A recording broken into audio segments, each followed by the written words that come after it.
Welcome to the second edition of the 18th annual Song of Myself Marathon. The feeling of health, the full noon trill, the song of me rising from bed and meeting the sun. Our song of ourselves begins and ends with the feeling of health. There's a sense of gratitude for basic health and well-being in these lines that could only be felt by one who experienced the opposite. And it's true that Whitman, like us, lived through periods of high mortality rates and formidable health crises, plagues actually, of cholera, yellow fever, typhoid, smallpox, measles, tuberculosis. Take cholera, for example, an infectious disease transmitted by contaminated water and food that causes diarrhea and vomiting so severe that death by dehydration is possible if the symptoms are left untreated. When the disease arrived in New York City in the summer of 1832, thousands of citizens died within weeks.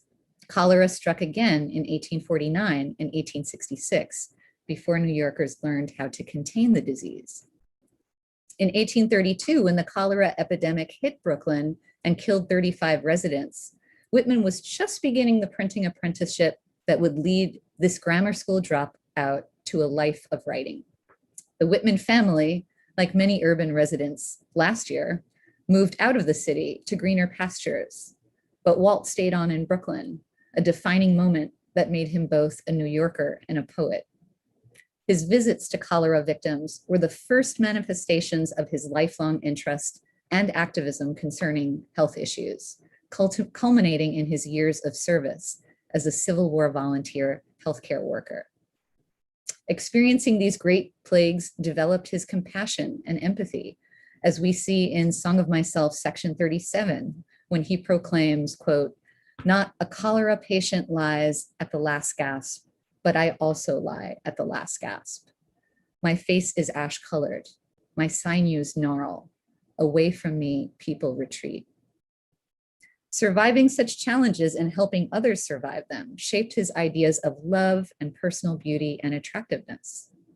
In section 47, Whitman describes the boy he loves as, quote, "preferring scars and the beard and faces pitted with smallpox over all latherers, and those well tanned to those that keep out of the sun." And so, to quote, "Be good health to you, to filter and fiber your blood during a time when we all need a little healing, we present your poem, Song of Myself." We're doing this for the 18th time, everybody, and it's our second time that isn't on location at Brooklyn Bridge Park here in New York City, but in your own space. I think the best feature of Zoom is its reach, and so we're delighted to welcome the world to our YOP this year. We've got Japan, Iceland, Brazil, Turkey, an incredible variety of readers and translations and performers. And if you look at the list of our performers at our YouTube site, you will see beloved cultural icons, experimental musicians, artists, poets, neighborhood activists, printers, performance artists, students, teachers, partners, parents, children, and friends, in Walt's own words from his beloved song. "And these tend inward to me, and I tend outward to them. And such as it is to be of those, more or less I am. And of these, one and all, I weave the song of myself." So a very, very, very warm thank you to so many people that make this reading possible. First of all, to our incredible tech team, which is made of members of the Whitman Initiative, Vice President Jesse Morandi, now in Istanbul, Turkey, Tristan Pullen in Texas, Andrew Rimby in Whitmanland here on Long Island, for conceptualizing, organizing, and producing this entire program. It could not happen without their expertise and patience and goodwill, and we're really thankful. Behind me, you see this incredible version of our poster this year, and we want to thank the artist Caitlin Shea again for making it and winning our first annual marathon poster contest. Thanks, Caitlin. Thank you to the readers who are around me on this Zoom session. They've been preparing themselves both poetically and technologically to deliver a magnificent rollout of Whitman's life-affirming epic. And it's one that I really hope you will revisit and recommend. This will stay up at the Whitman Initiative YouTube site, so please continue to enjoy it and to spread the word. And I want to thank everybody for tuning in. Song of Myself is everyone's poem. It becomes so as soon as you say the title, and we present it to you in hopes that you will find yourself in these lines. So just a bit about the Whitman Initiative and what you're doing today. If you're interested in reciting or keeping up with us on the Song of Myself Marathon, you can always email songofmyselfmarathon@gmail.com. Another great way to keep up with us is our new monthly newsletter. And a shout out to the Whitman Initiative member Dee Quee and our new intern Becky Oliveira for this absolutely gorgeous June issue. You can subscribe to the newsletter at our website, waltwhitmaninitiative.org. And if you want to know more about our cultural initiatives and our programming, including our efforts, often daunted but persevering, to protect Whitman's last standing New York City home at 99 Ryerson Street, or our series of presentations called the Robust American Love Speaker Series, just go to our website and consider supporting some of our initiatives. A few last reminders. So Song of Myself is Whitman's longest and most beloved poem. It's America's cultural declaration of independence. He wrote it in 1855, but continued to revise it throughout his life. So in the final edition of Leaves of Grass in 1892, called the Deathbed Edition, he formatted the poem into 52 sections, one for each week of the year. So we will be using this section breakdown, though you may hear some readers recite slightly different text, and that means they are using the equivalent passage from an earlier edition of the Leaves. The poem takes about 3 hours or so for us to read it when we read it out loud at Brooklyn Bridge Park. We're anticipating it being somewhere around that. So we're starting around probably 4:15 today. We'll be in session for quite a while. So feel free to roll in and out and enjoy the experience. We've got performers, we've got lots of very different interpretations of Whitman, and they're all worth seeing. So just come back again and again to hear that. The readers will do a really brief introduction. They'll say who they are. They'll say the section number that they're reading, maybe just a little bit about why they're reading that section. And you can see on their screen the number of their section, just in case you want to keep up. Okay, so I'm so excited to start this off. And actually this year, Vice President Jesse Morandi is going to give us a global kickoff from Istanbul, Turkey. I think we're going to be looking at the Bosphorus. Jesse, Hagia Sophia, the Blue Mosque. It's a different scene than our usual East Riverview and from Brooklyn Bridge Park, but hey, all waters are connected, man, and we are so glad to unite the world with this reading. And I'm going to hand it over to Tristan Pullen, who's going to introduce Jesse. Hello, everyone. I'm Tristan Pullen, and it's such an honor to take the time to introduce Jesse Morandi, who is our vice president.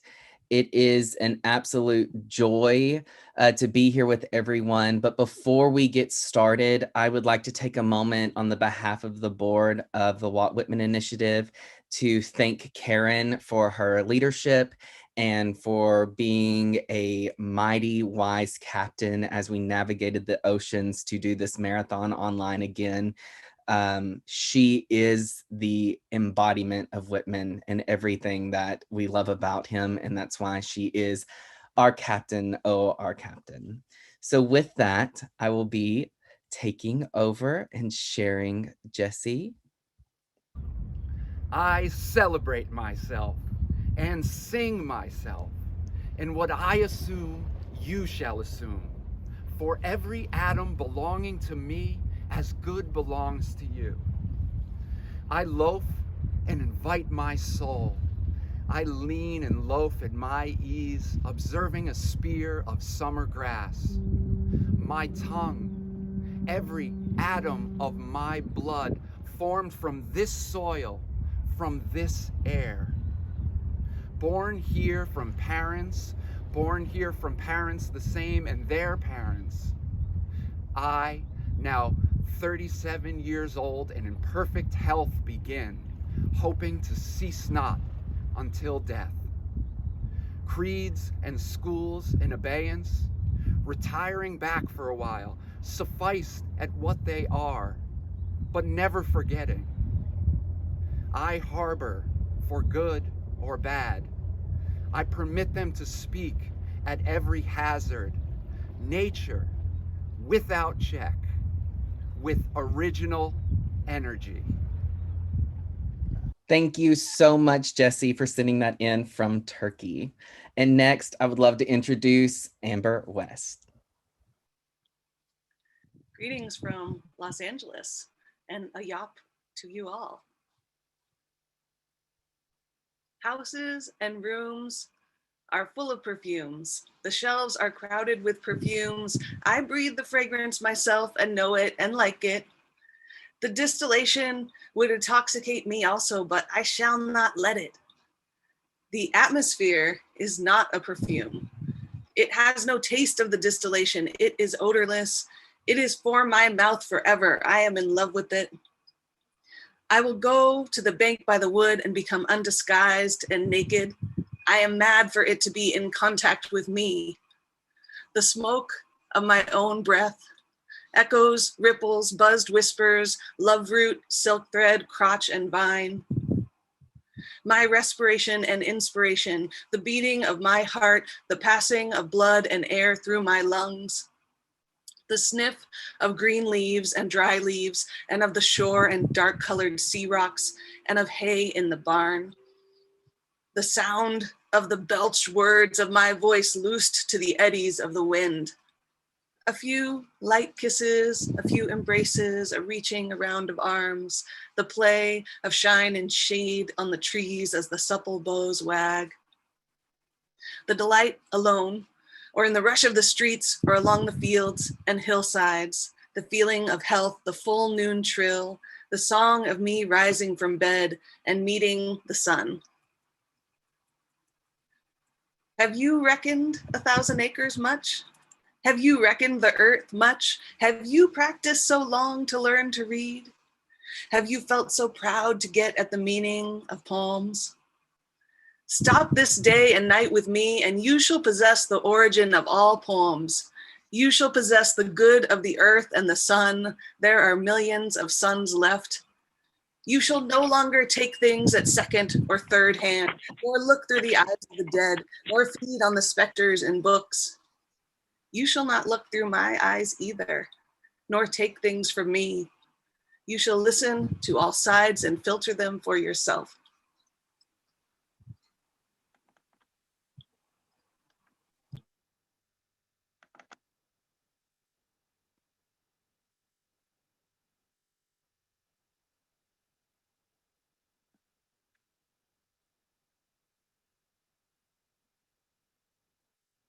Greetings.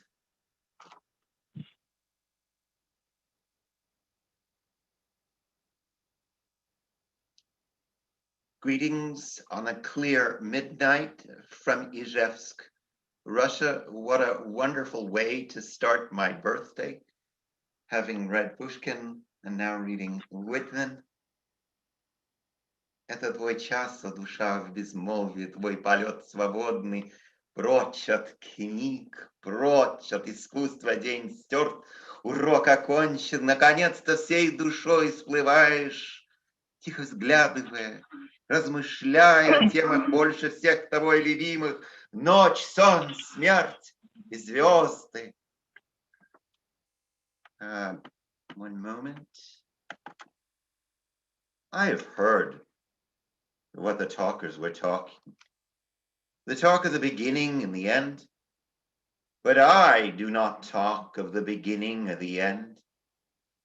There was never any more inception than there is now, nor any more youth or age than there is now, and will never be any more perfection than there is now, nor any more heaven or hell than there is now.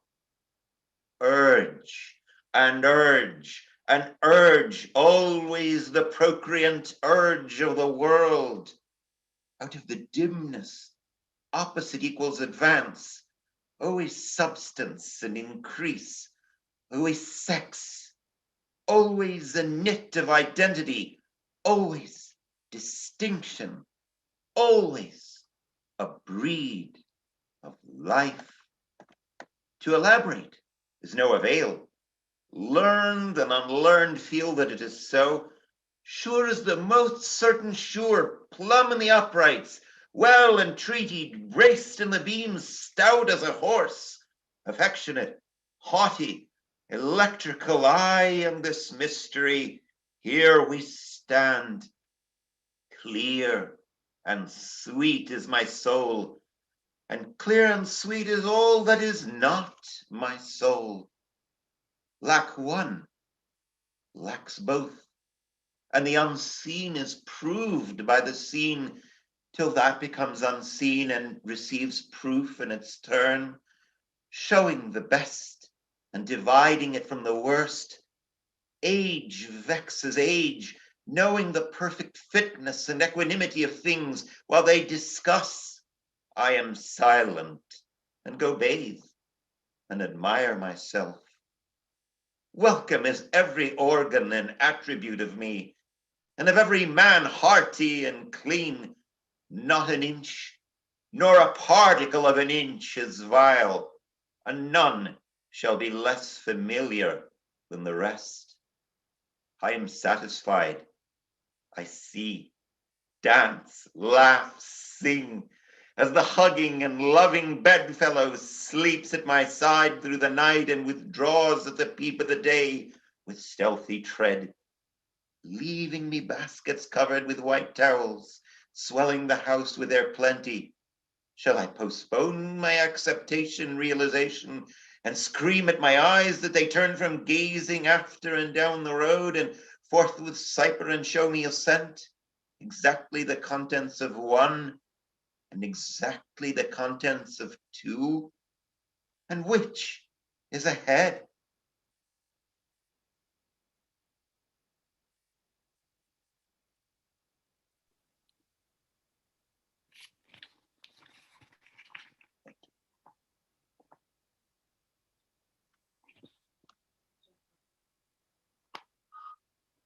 Hi, my name is Chris Archer.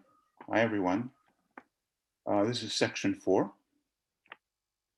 Trippers and askers surround me. People I meet, the effect upon me of my early life, or the ward and city I live in, or the nation. The latest dates, discoveries, inventions, societies, authors old and new. My dinner, dress, associates, looks, compliments, dues. The real or fancied indifference of some man or woman I love. The sickness of one of my folks or of myself, or ill-doing, or loss, or lack of money, or depressions or exaltations. Battles, the horrors of fratricidal war, the fever of doubtful news, the fitful events. These come to me days and nights and go from me again. But they are not the me myself. Apart from the pulling and hauling stands what I am, stands amused, complacent, compassionating, idle, unitary, looks down, is erect, or bends an arm on an impalpable certain rest, looking with side-curved head, curious what will come next, both in and out of the game, and watching and wondering at it. Backward I see in my own days, where I sweated through fog with linguists and contenders. I have no mockings or arguments. I witness and wait.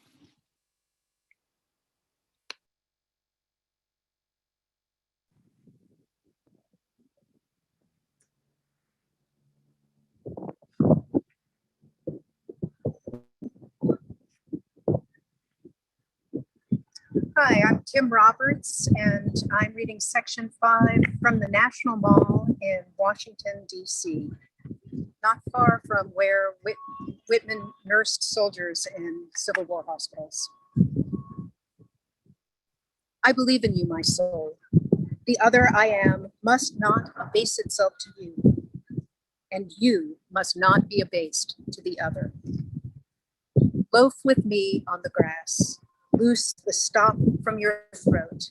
Not words, not music or rhyme I want, not custom or lecture, not even the best, only the lull I like, the hum of your velvet voice. I mind how we lay in June, such a transparent summer morning. You settled your head athwart my hips and gently turned over upon me and parted the shirt from my bosom bone and plunged your tongue to my bare stripped heart and reached till you felt my beard and reached till you held my feet. Swiftly arose and spread around me the peace and joy and knowledge that pass all the art and argument of the earth. And I know that the hand of God is the elder hand of my own. And I know that the Spirit of God is the eldest brother of my own. And that all the men ever born are also my brothers, and the women my sisters and lovers. And that a kelson of the creation is love. And limitless are leaves, stiff or drooping in the fields, and brown ants in the little wells beneath them, and mossy scabs of the worm fence, and heaped stones, and elder, and mullein, and pokeweed.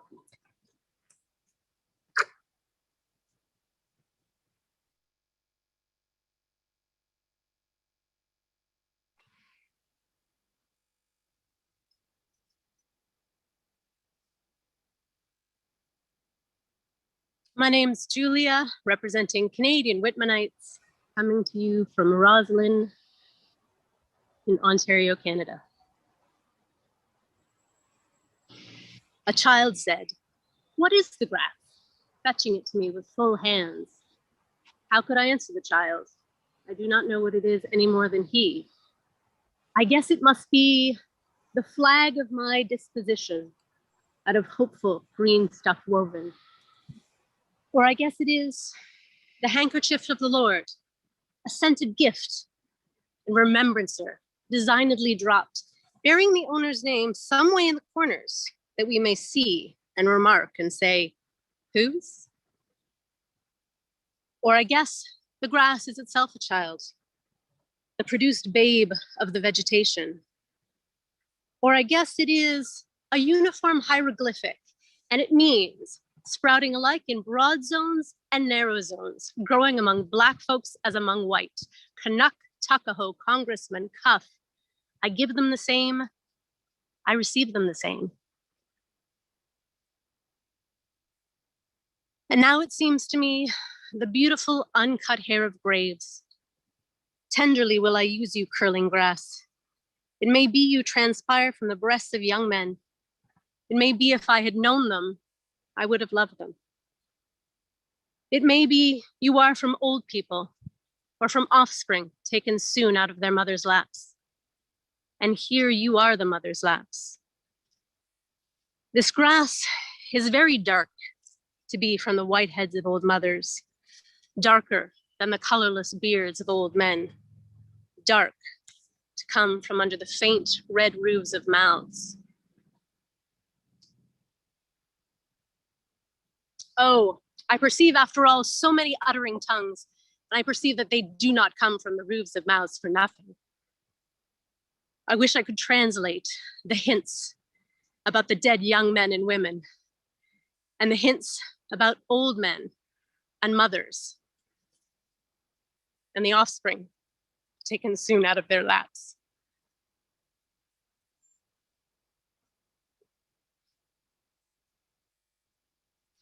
What do you think has become of the young and old men? And what do you think has become of the women and children? They are alive and well somewhere. The smallest sprout shows there is really no death. And if ever there was, it led forward life and does not wait at the end to arrest it, and ceased the moment life appeared. All goes onward and outward. Nothing collapses. And to die is different from what anyone supposed, and luckier.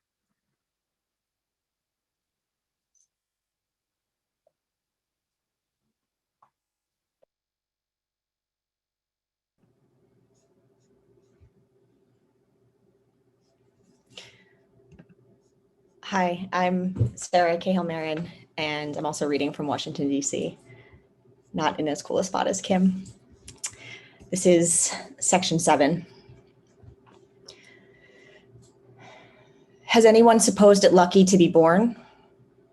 I hasten to inform him or her it is just as lucky to die, and I know it. I pass death with the dying and birth with the new washed babe, and am not contained between my hat and boots, and peruse manifold objects, no two alike, and everyone good. The earth good, and the stars good, and their adjuncts all good. I am not an earth, nor an adjunct of an earth. I am the mate and companion of people, all just as immortal and fathomless as myself. They do not know how immortal, but I know. Every kind for itself and its own. For me, mine, male and female. For me, those that have been boys and that love women. For me, the man that is proud and feels how it stings to be slighted.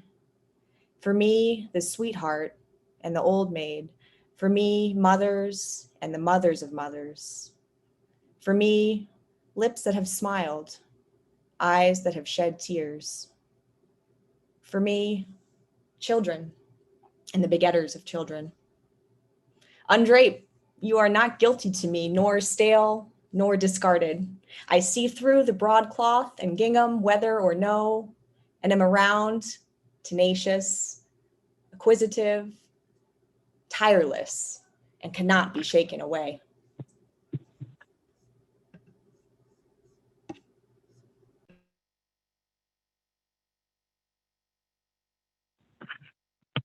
Francie Scanlon, Section 8. The little one sleeps in its cradle.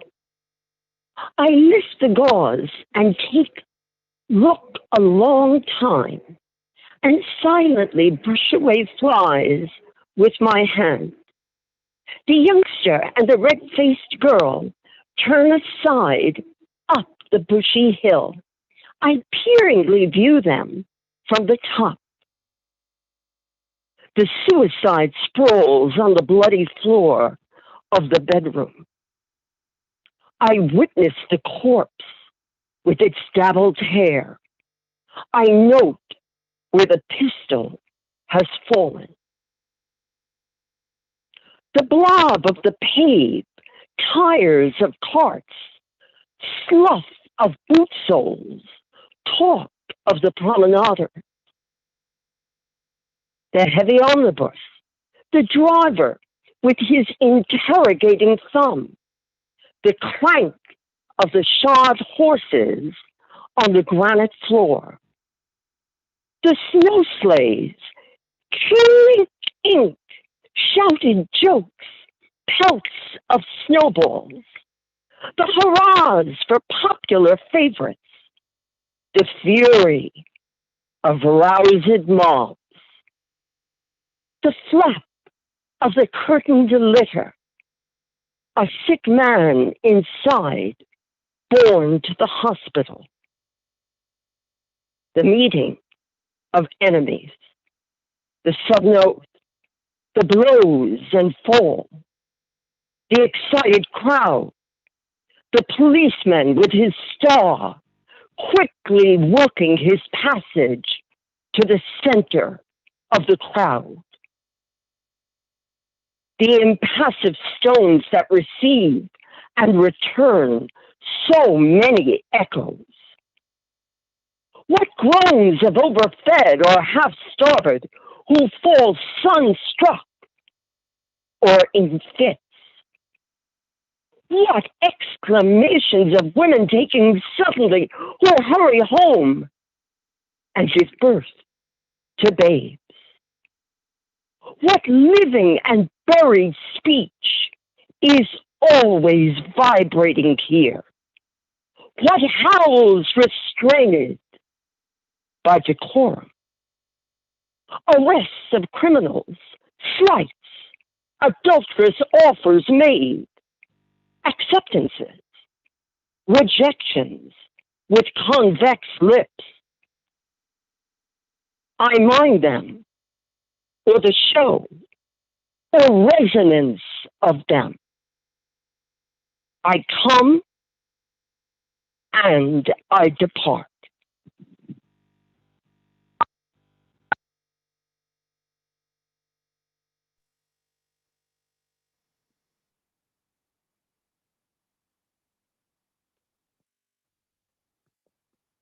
Hi, my name is Dito Rodriguez Tomlinson with New York Writers Workshop. I was born and raised in Manila, but I've been living in New York for over 20 years. Thanks so much to Karen for the privilege to celebrate Walt Whitman in Tagalog. I will be reading from section 9. Hi, ako po ay si Dito Rodriguez Tomlinson. Ito ang ikasyam na seksyon ng awit ng aking sarili. Ang malalaking pinto ng kamalig ay nakabukas at handa. Ang tuyong damo ng gapasan ay lulan ng marahang hinihilang bagon. Ang maaliwalas na liwanag ay naglalaro sa kayumanggi abuhin at lunti ang magkakalahok na kulay. Ang mga sambraso ay nakabunton sa lumuluy-luy na mandala. Ako ay naroon.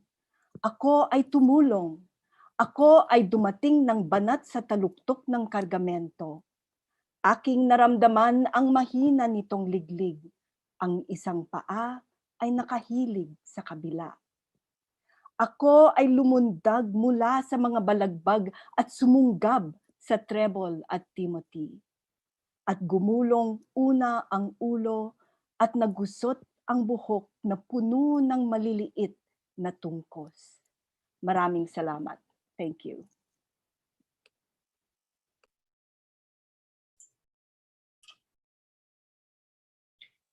I'm Lisa New, section 10. Alone, far in the wilds and mountains I hunt, wandering amazed at my own lightness and glee. In the late afternoon, choosing a safe spot to pass the night, kindling a fire and broiling the fresh-killed game, falling asleep on the gathered leaves with my dog and gun by my side. The Yankee Clipper is under her sky sails. She cuts the sparkle and scud. My eyes settle the land. I bend at her prow or shout joyously from the deck. The boatmen and clam diggers arose early and stopped for me. I tucked my trouser ends in my boots and went and had a good time. You should have been with us that day around the chowder kettle. I saw the marriage of the trapper in the open air in the far west. The bride was a red girl. Her father and his friends sat near, cross-legged and dumbly smoking. They had moccasins to their feet and large, thick blankets hanging from their shoulders. On a bank lounged the trapper. He was dressed mostly in skins. His luxuriant beard and curls protected his neck. He held his bride by the hand. She had long eyelashes, her head was bare, her coarse straight locks descended upon her voluptuous limbs and reached to her feet. The runaway slave came to my house and stopped outside. I heard his motions crackling the twigs of the woodpile. Through the swung half door of the kitchen, I saw him limpsy and weak, and went where he sat on a log and led him in and assured him, and brought water and filled a tub for his sweated body and bruised feet, and gave him a room that entered from my own, and gave him some coarse, clean clothes. And remember perfectly well his revolving eyes and his awkwardness, and remember putting plasters on the galls of his neck and ankles. He stayed with me a week. He stayed with me a week before he was recuperated and passed north. I had him sit next me at table. My firelock leaned in the corner.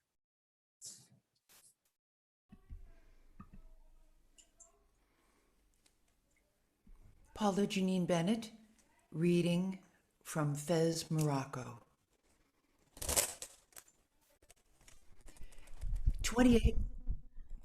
28 young men bathe by the shore. 28 young men, and all so friendly. 28 years of womanly love, and all so lonesome. She owns the fine house by the rise of the bank.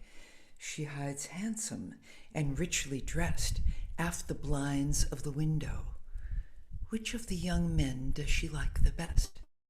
Ah, the homeliest of them is beautiful to her. Where are you off to, lady? For I see you. You splash the water there. Stay stock still in your room. Dancing and laughing along the beach came the 29th bather. The rest did not see her, but she saw them and loved them. The beards of the young men glistened with wet. It ran from their long hair. Little streams passed all over their bodies. An unseen hand also passed over their bodies. It descended tremblingly from their temples and ribs. The young men float on their backs. Their white bellies bulge to the sun. They do not ask who seizes past them. They do not ask who puffs and declines with pendant and bending arch. They do not think whom they souse with spray.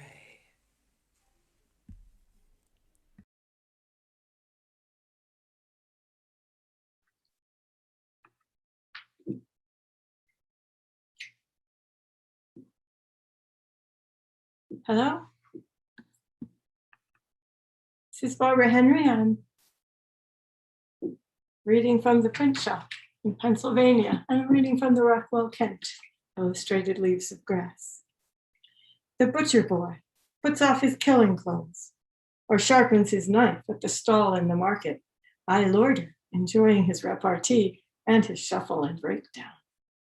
Blacksmiths with grimed and hairy chests environ the anvil. Each has his main sledge. They are all out. There's a great heat in the fire. From the cinder-strewed threshold, I follow their movements. The lithe sheer of their waists plays even with their massive arms. Overhand, the hammers swing.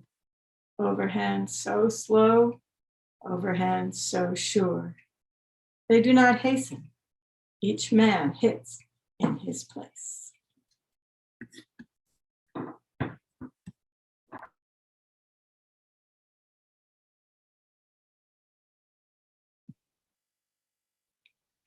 Hello, I'm Lucy Cheseldine and I'm reading from England and I'll be reading section 13.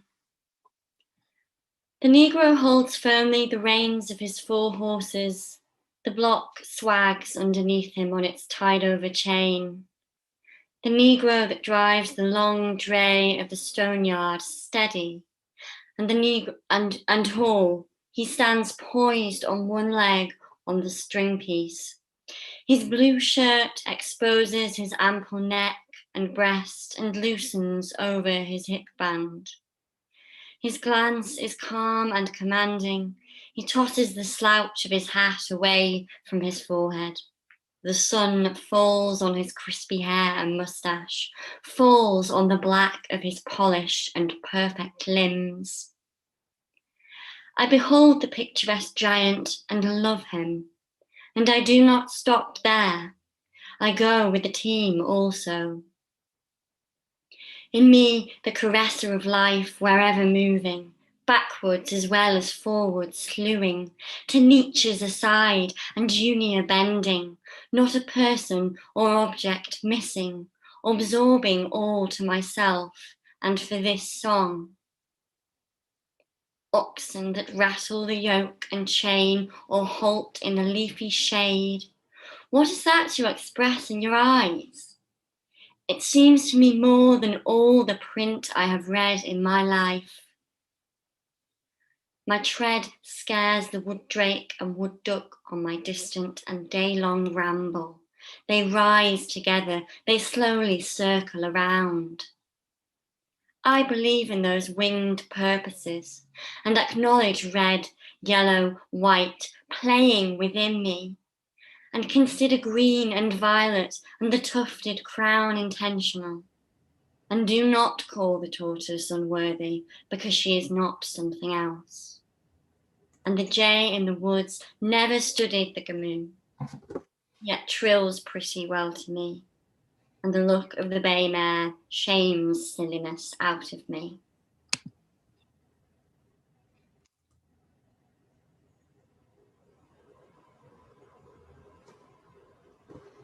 Hello, my name is Matt Miller, and I am reading from an apartment on the shore of the East River, Whitman's Cradle Endlessly Rocking, Section 14. The wild gander leads his flock through the cool night. He says, and sounds it down to me like an invitation. The pert may suppose it meaningless, but I, listening close, find its purpose and place up there toward the wintry sky. The sharp-hoofed moose of the north, the cat on the house sill, the chickadee, the prairie dog, the litter of the grunting sow as they tug at her teats, the brood of the turkey hen, and she with her half-spread wings. I see in them and myself the same old law. The press of my foot to the earth springs 100 affections. They scorn the best I am, the best I can do to relate them. I am enamored of growing outdoors, of men live among cattle, or taste of the ocean or woods, of the builders and steerers of ships, and the wielders of axes and mauls, and the drivers of horses. I can eat and sleep with them week in and week out. What is commonest, cheapest, nearest, easiest is me.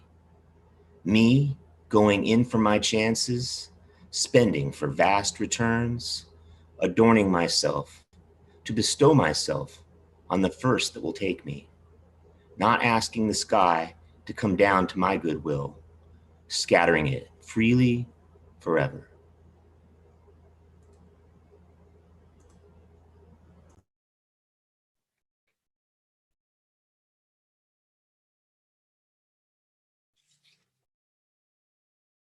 My name is Lenny Kay, and I'm a proud graduate of Walt Whitman Junior High School, 246. It is my privilege and pleasure to have played with many poets, because poetry is the music of language. I'll be reading from the Mentor paperback edition of Walt Whitman, which I keep around the house in case I just need a little snack of his great work. And I'll be reading from section 15. The pure contralto sings in the organ loft. The carpenter dresses his plank. The tongue of his foreplane whistles its wild ascending lisp. The married and unmarried children ride home to their Thanksgiving dinner. The pilot seizes the kingpin. He heaves down with a strong arm. The mate stands braced in the whaleboat. Lance and harpoon are ready. The duck shooter walks by silent and cautious stretches. The deacons are ordained with crossed hands at the altar. The spinning girl retreats and advances to the hum of the big wheel. The farmer stops by the bars as he walks on a first day loaf and looks at the oats and rye. The lunatic is carried at last to the asylum, a confirmed case. He will never sleep anymore as he did in the cot in his mother's bedroom. The Jower printer with gray head and gaunt jaws works at his case. He turns his quid of tobacco while his eyes blur with the manuscript. The malformed limbs are tied to the surgeon's table. What is removed drips horribly in a pail.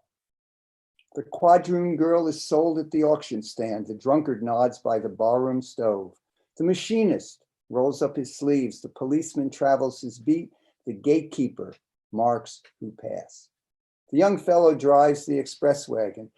I love him, though I do not know him. The half-breed straps on his light boots to compete in the race. The Western turkey shooting draws old and young. Some lean on their rifles, some sit on logs. Out from the crowd steps the marksman, takes his position, levels his piece. The groups of newly come immigrants cover the wharf or levee. As the woolly pates hoe in the sugar field, the overseer views them from his saddle. The bugle calls in the ballroom. The gentlemen run for their partners. The dancers bow to each other. The youth lies awake in the cedar-roofed garret and harks to the musical rain. The wolverine sets traps on the creek that helps fill the Huron. The squaw, wrapped in her yellow hemmed cloth, is offering moccasins and bead bags for sale. The connoisseur peers along the exhibition gallery with half-shut eyes bent sideways. As the deckhands make fast the steamboat, the plank is thrown for the shore-going passengers. The young sister holds out the skein while the elder sister winds it off in a ball and stops now and then for the knots. The one-year wife is recovering and happy, having a week ago born her first child. The clean-haired Yankee girl works with her sewing machine or in the factory or mill. The paving man leans on his two-handed rammer. The reporter's lead flies swiftly over the notebook. The sign painter is lettering with blue and gold. The canal boy trots on the towpath. The bookkeeper counts at his desk. The shoemaker waxes his thread. The conductor beats time for the band, and all the performers follow him. The child is baptized. The convert is making his first professions. The regatta is spread on the bay. The race has begun. How the white sails sparkle. The drover, watching his droves, sing out to them that they would stray. The peddler sweats with his pack on his back. The purchaser giggling about the odd cent. The bride unrumples her white dress. The minute hand of the clock moves slowly. The opium eater reclines with rigid head and just opened lips. The prostitute draggles her shawl. Her bonnet bobs on her tipsy and pimpled neck. The crowd laugh at her blackguard oaths. The men jeer and wink to each other. Miserable. I do not laugh at your oaths nor jeer you. The president, holding a cabinet council, is surrounded by the great secretaries. On the piazza walk three matrons, stately and friendly, with twined arms. The crew of the fish smack pack repeated layers of halibut in the hold. The Missourian crosses the plains, toting his wares and his cattle. As the fare collector goes through the train, he gives notice by the jingling of loose change. The floormen are laying the floor, the tinners are tinning the roof, the masons are calling for mortar. In single file, each shouldering his hod, pass onward the laborers. Seasons pursuing each other, the indescribable crowd is gathered. It is the 4th of 7th month. What salutes of cannon and small arms. Seasons pursuing each other, the plower plows, the mower mows, and the winter grain falls in the ground. Off on the lakes, the pike fisher watches and waits by the hole in the frozen surface. The stumps stand thick around the clearing. The squatter strikes deep with his axe. Flat boatmen make fast forwards towards dusk near the cottonwood or pecan trees. Coon seekers go through the regions of the Red River or through those drained by the Tennessee or those through of the Arkansas. Torches shine in the dark that hangs on the Chattahoochee or Altamahaw. Patriarchs sit at supper with sons and grandsons and great-grandsons around them. In walls of adobe and canvas tents rest hunters and trappers after their day's sport. The city sleeps and the country sleeps. The living sleep for their time. The dead sleep for their time. The old husband sleeps by his wife and the young husband sleeps by his wife. And these tend inward to me and I tend outward to them. And such as it is to be, of these more or less I am. And of these, one and all, I weave the song of myself.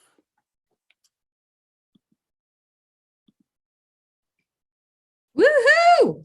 Wow, it is very, very difficult to follow Lenny K, but here I am. I'm going to be reading section 16 and 17 actually from a facsimile of the first edition of Leaves of Grass. So we're going to get 1855 right now. I am of old and young, of the foolish as much as the wise, regardless of others, ever regardful of others, maternal as well as paternal, a child as well as a man, stuffed with the stuff that is coarse and stuffed with the stuff that is fine. One of the great nation, the nation of many nations, the smallest the same and the largest the same. A southerner soon as a northerner, a planter nonchalant and hospitable. A Yankee bound my own way, ready for trade. My joints, the limberest joints on earth and the sternest joints on earth. A Kentuckian, walking the vale of the Elkhorn in my deerskin leggings. A boatman over the lakes or bays or along coast, a Hoosier, a Badger, a Buckeye. A Louisianian or Georgian, a Pokeezy from sandhills and pines. At home on Canadian snowshoes or up in the bush or with fishermen off Newfoundland. At home in the fleet of ice boats, sailing with the rest and tacking. At home on the hills of Vermont or in the woods of Maine or the Texan ranch. Comrade of Californians, comrade of free Northwesterners loving their big proportion. Comrade of raftsmen and coalmen, comrade of all who shake hands and welcome to drink and meet. A learner with the simplest, a teacher of the thoughtfulest, a novice beginning experience of myriads of seasons, of every hue and trade and rank, of every caste and religion, not merely of the New World, but of Africa, Europe, or Asia, a wandering savage, a farmer, mechanic, or artist, a gentleman, sailor, lover, or Quaker, a prisoner, fancy man, rowdy, lawyer, physician, or priest. I resist anything better than my own diversity and breathe the air and leave plenty after me, and I'm not stuck up and am in my place. The moth and the fish eggs are in their place. The suns I see and the suns I cannot see are in their place. The palpable is in its place and the impalpable is in its place. These are the thoughts of all men in all ages and lands. They are not original with me. If they are not yours as much as mine, they are nothing or next to nothing. If they do not enclose everything, they are next to nothing. If they are not the riddle or the untying of the riddle, they are nothing. If they are not just as close as they are distant, they are nothing. This is the grass that grows wherever the land is and the water is. This is the common air that bathes the globe.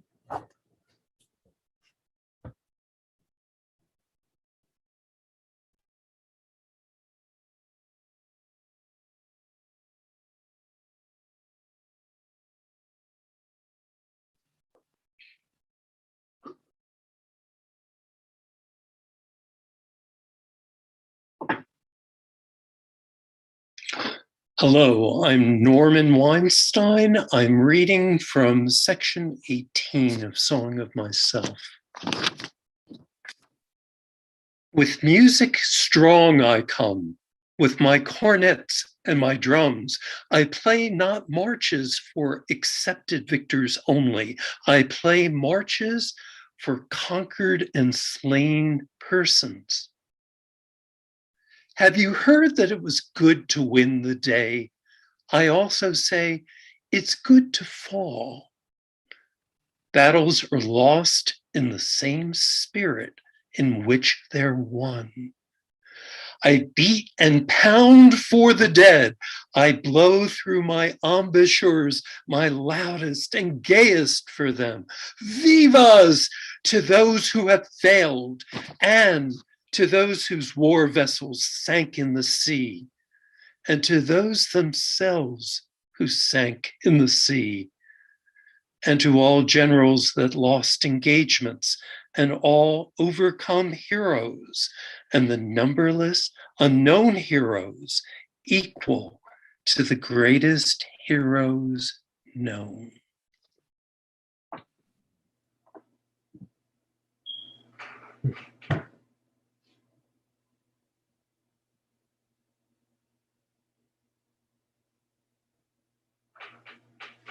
This is Grayson Gill in New Orleans.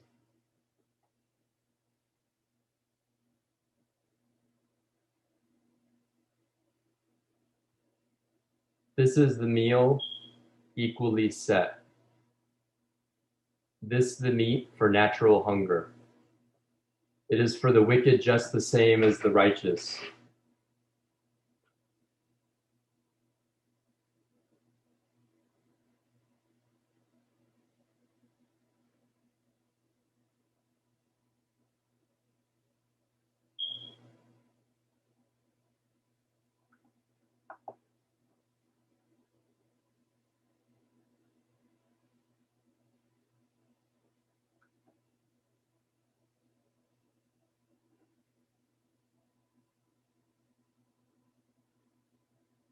This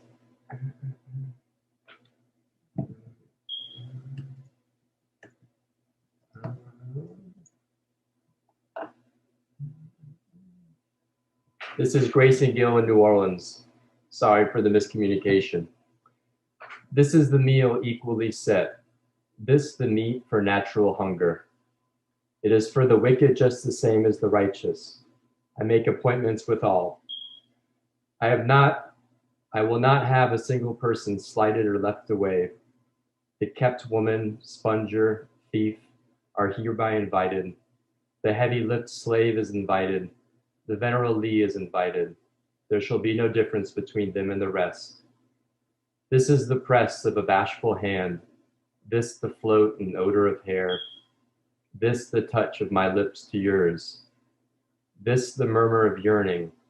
This the far-off depth and height reflecting my own face. This the thoughtful merge of myself and the outlet again. Do you guess I have some intricate purpose? Well, I have, for the 4th month showers have, and the mica on the side of the rock has. Do you take it I would astonish? Does the daylight astonish? Does the early redstart twittering through the woods? Do I astonish more than they? This hour I tell things in confidence. I might not tell everybody, but I will tell you.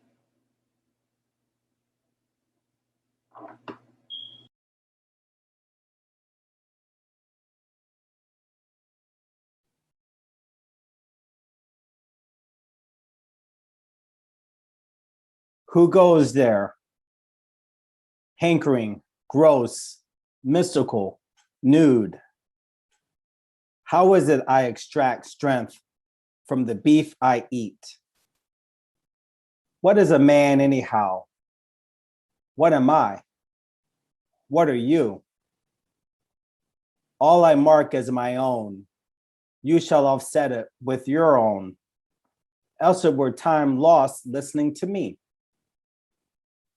I do not snivel that snivel the world over, that munch or vacuums and the ground but wallow in filth, whimpering and truckling fold with powders for invalids. Conformity goes to the 4th removed.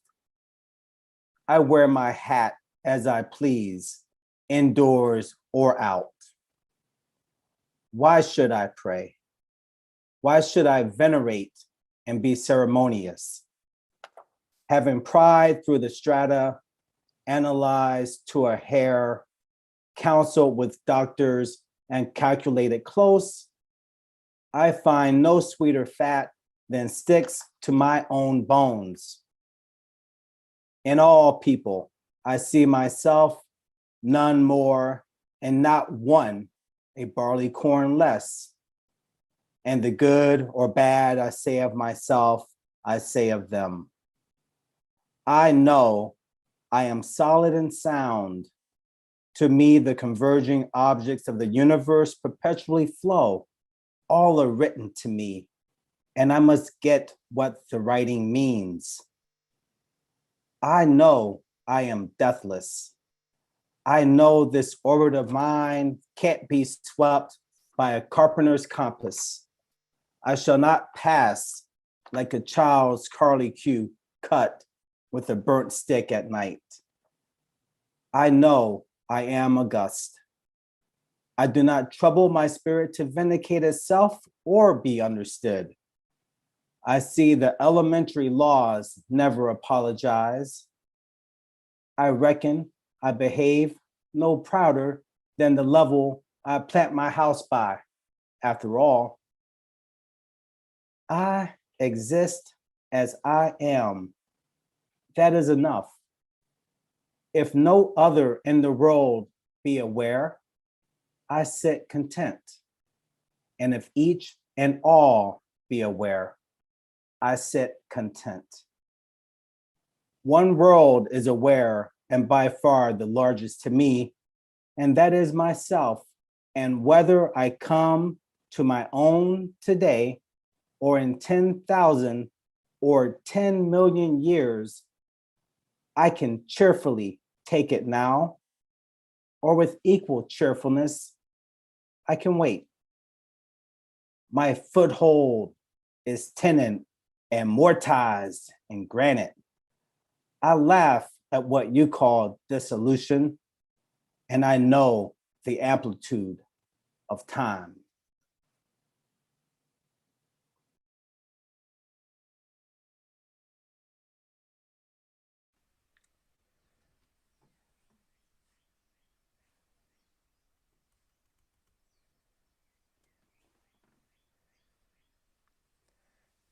Aloha, everyone from Hawaii. My name is Stephen Hewitt, and Gary Glickman and I are the Dream Brothers. The first half of section 21 we've written as a song, and the second half I will read. And I dedicate this to the memory of my beloved friend, Jane Van Loan.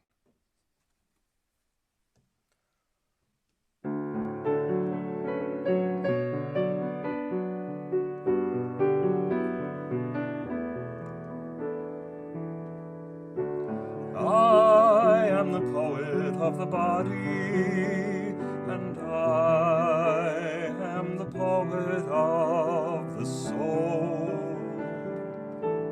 The pleasures of heaven are with me, and the pains of hell are with me. I am the poet of the woman, the same as the man, and I say it is as great to be a woman as to be a man, and I say there is nothing greater than the mother of men.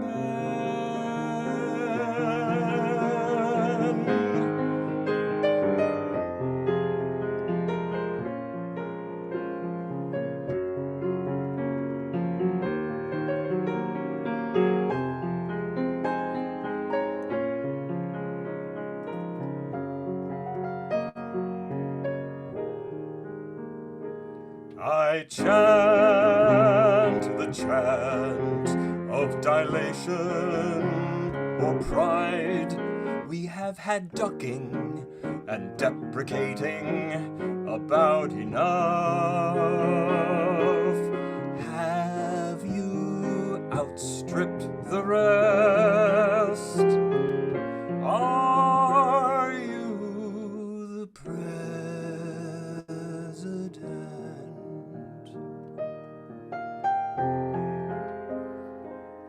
It is a trifle. They will more than arrive there, everyone, and can still pass on.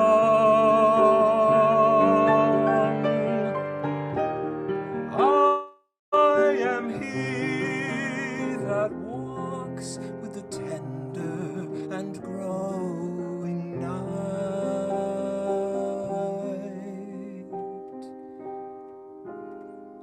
I call to the earth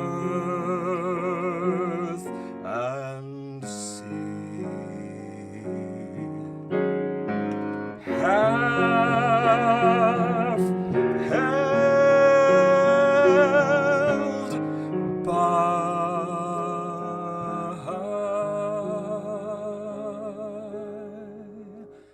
the night.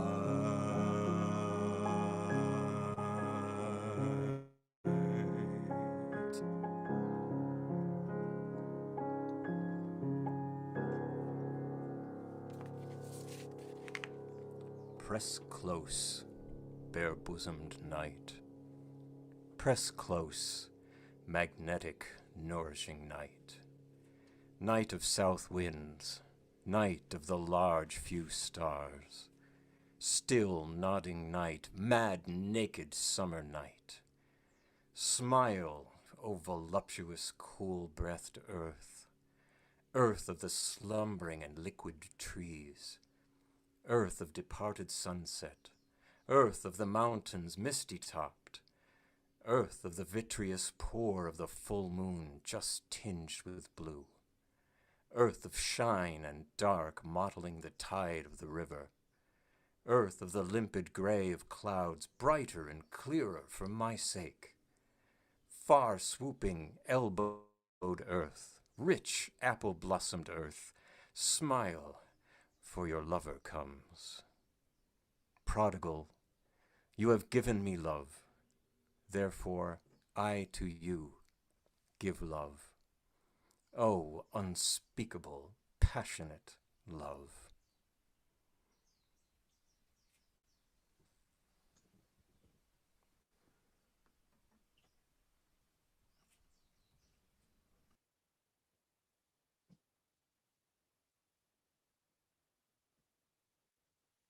Hi, I'm Amy Benson. This is Beals Repetto. This is Douglas Repetto.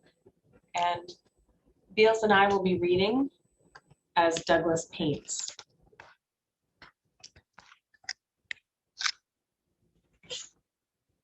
You see, I resign myself to you also.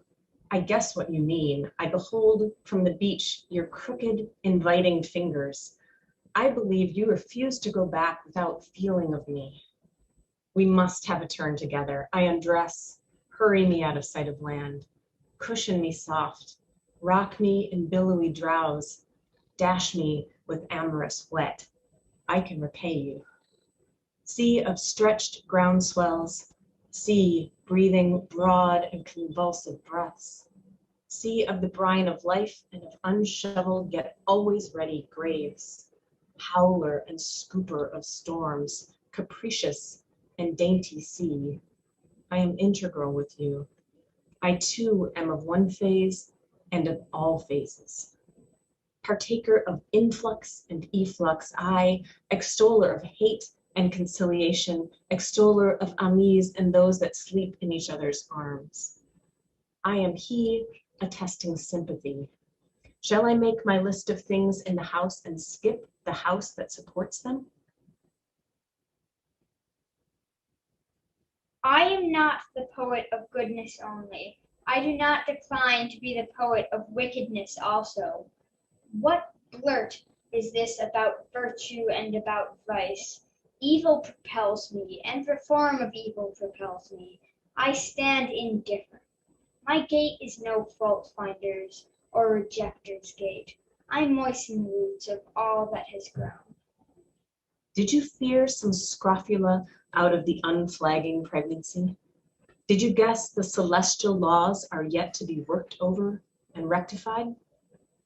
I find one side a balance and the antipodal side a balance. Soft doctrine as steady help as stable doctrine. Thoughts and deeds of the present, our rouse and early start. This minute that comes to me over the past decillions, there is no better than it and now. What behaved well in the past or behaves well today is not such a wonder. The wonder is always and always how there can be a mean man or an infidel.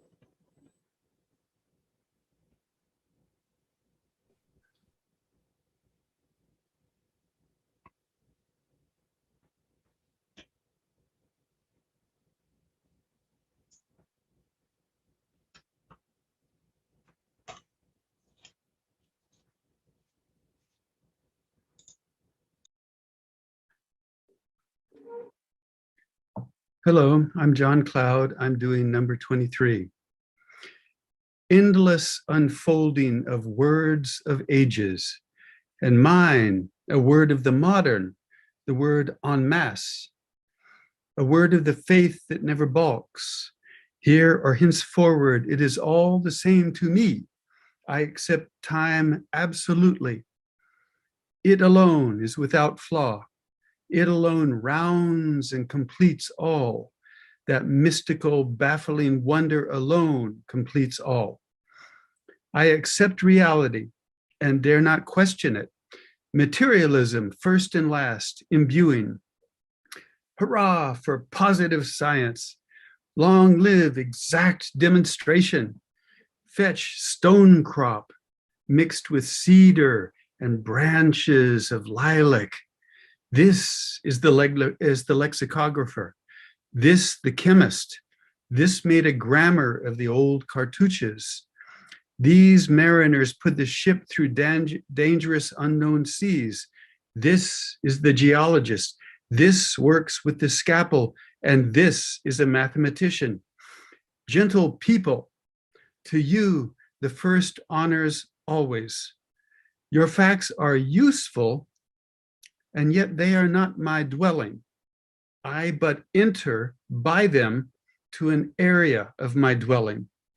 Less the reminders of properties told my words, and more the reminders they of life untold, and of freedom and extrication, and make short account of neuters and geldings, and favor men and women fully equipped, all right, and beat the gong of revolt, and stop with fugitives, and them that plot and conspire. And then that lasso, the poet's lariat. A year ago, I did a memorial loop for Greg of sainted memory, rapidly becoming a saint. And now, a year later, there's so many more people besides Greg to do a memorial loop to. So how can this be done?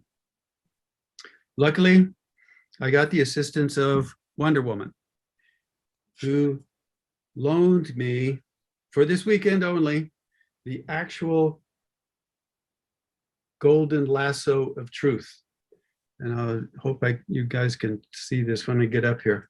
She, meanwhile, is busy. She's up in the Catskills at one of the many wonderful summer camps of the Fresh Air Society Fund, Fresh Air Fund, which goes back to the era of Whitman, and a very kindred institution.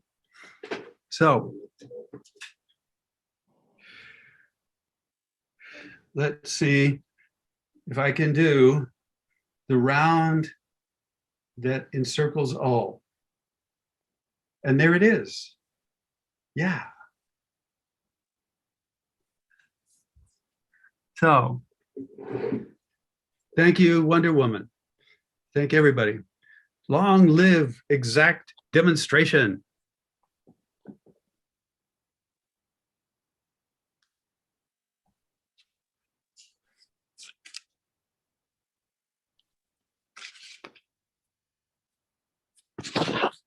Warm greetings all.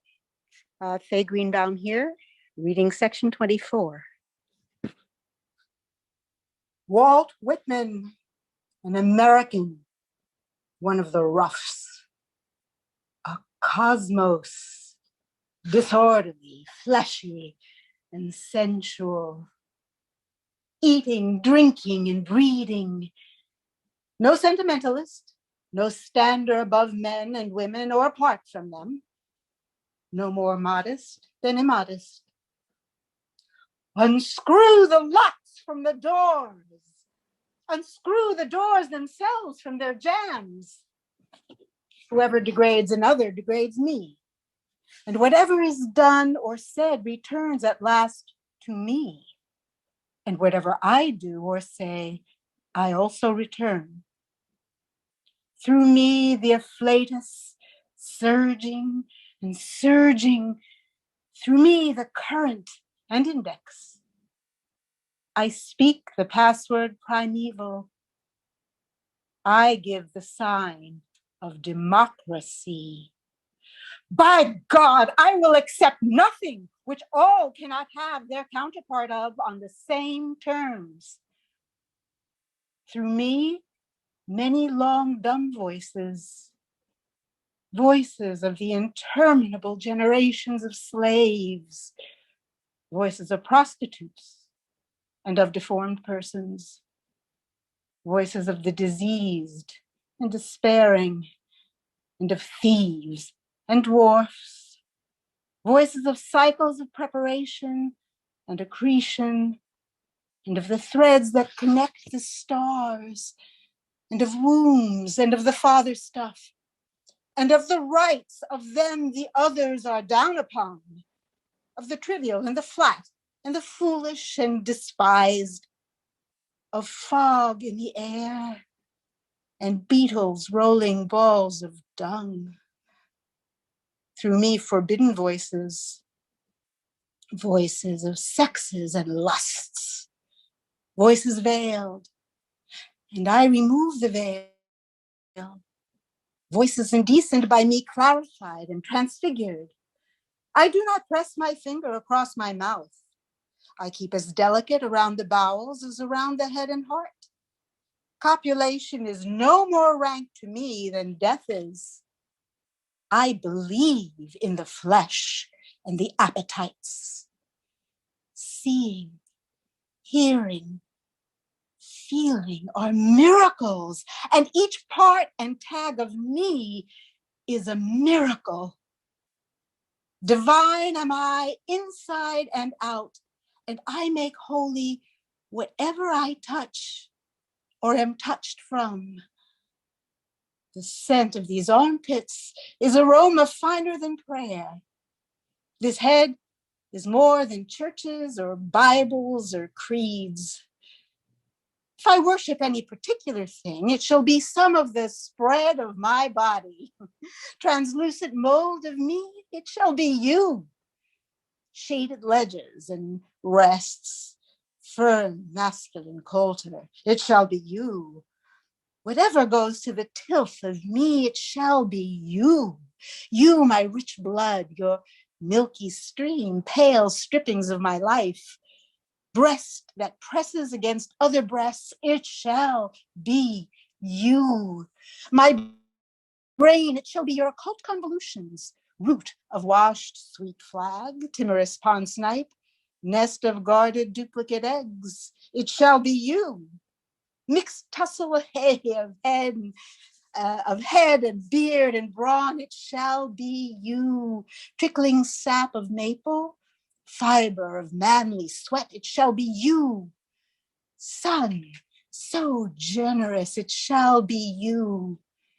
Vapors lighting and shading my face, it shall be you.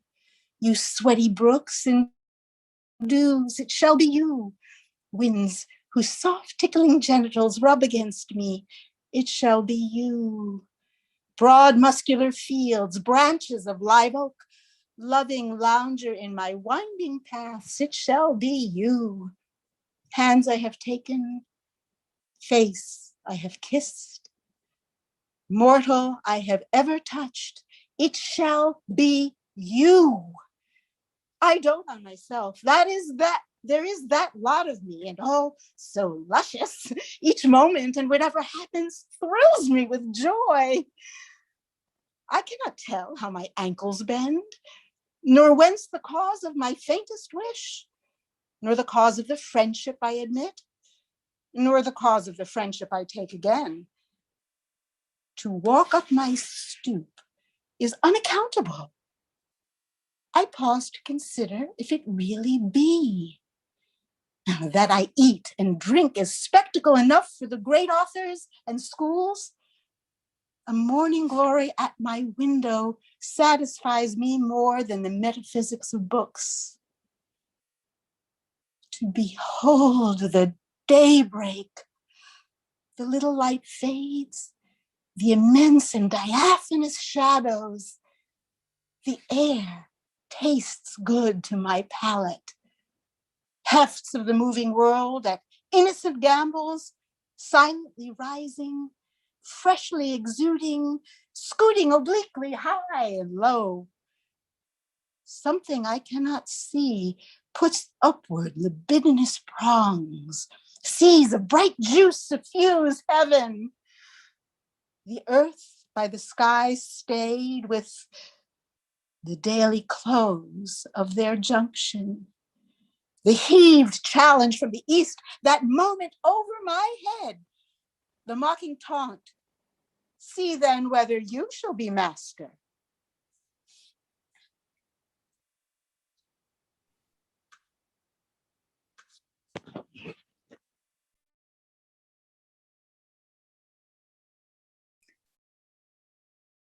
Dazzling and tremendous, how quick the sunrise would kill me. If I could not now and always send sunrise out of me. We also ascend, dazzling and tremendous as the sun. We found our own, oh my soul, in the calm and cool of the daybreak. My voice goes after what my eyes cannot reach. With the twirl of my tongue, I encompass worlds and volumes of worlds. Speech is the twin of my vision. It is unequal to measure itself. It provokes me forever. It says sarcastically, Walt, you contain enough. Why don't you let it out then?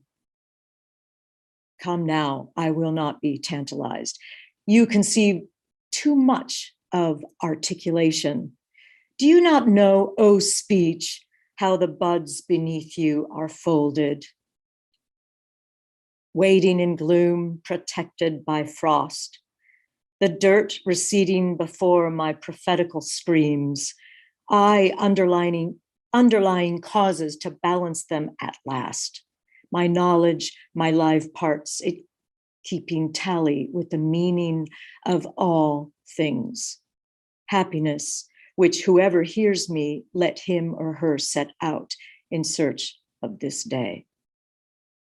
My final merit, I refuse you. I refuse putting from me what I really am. Encompass worlds, but never try to encompass me. I crowd your sleekest and best by simply looking forward, toward you. Writing and talk do not prove me.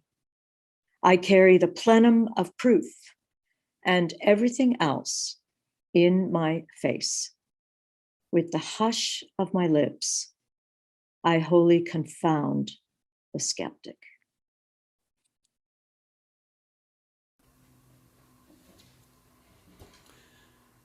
Robert Ian, section 26.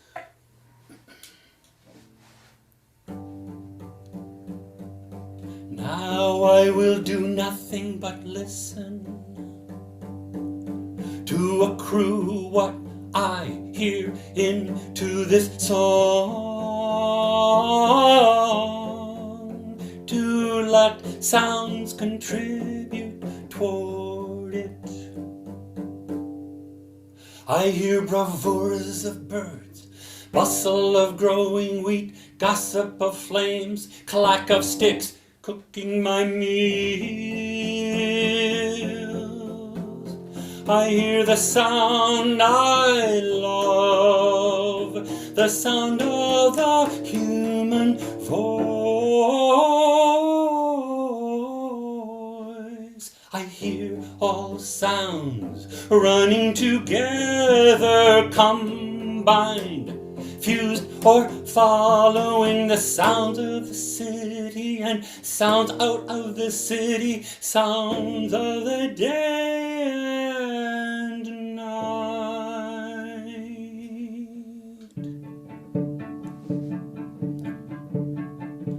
Talkative young ones to those that like them,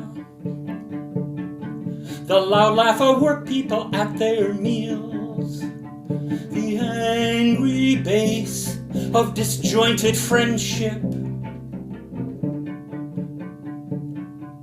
the faint tones of the sick.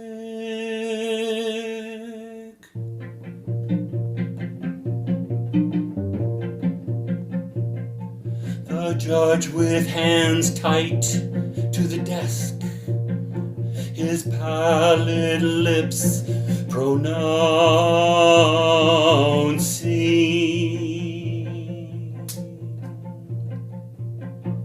a death sentence.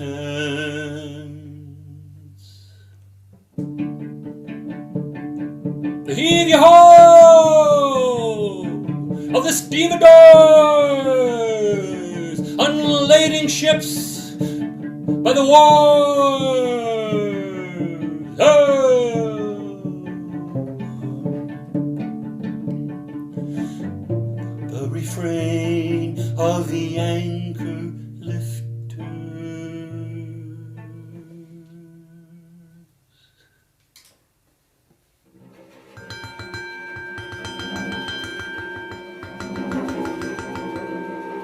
The ring of the alarm bells, the cry of fire, the whir of swift streaking engines and hose carts, with premonitory tinkles and colored lights. The steam whistle, the solid roll of the train of approaching cars.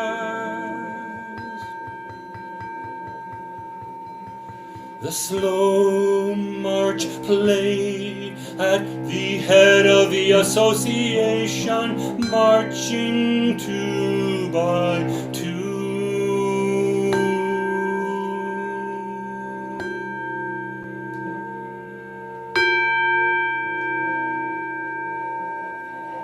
They go to guard some corpse. The flag tops are draped with black muslin.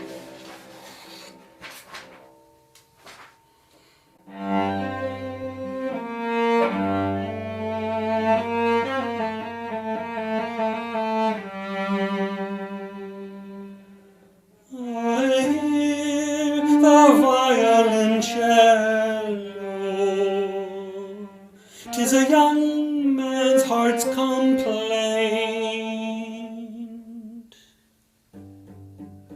I hear the keyed coronet.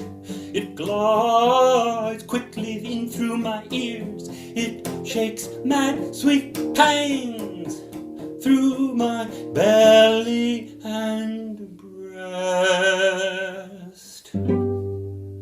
I hear the chorus. It is a grand opera. Ah, this indeed is music. This suits me. A tenor large and fresh as the creation fills me. The orbic flex of his mouth is pouring and filling me full.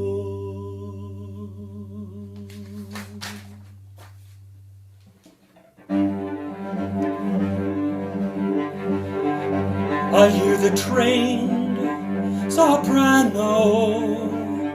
What work with hers is this?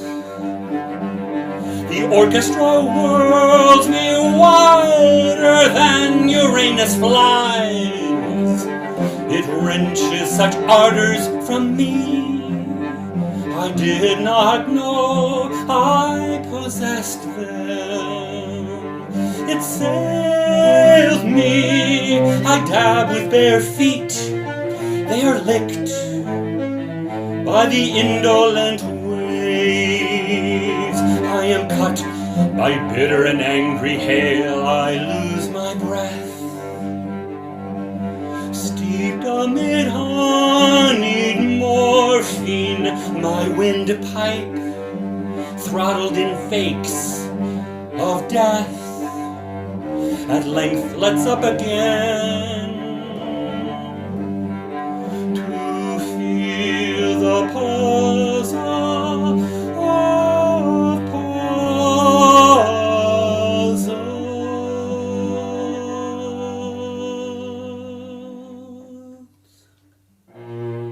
And that we call being.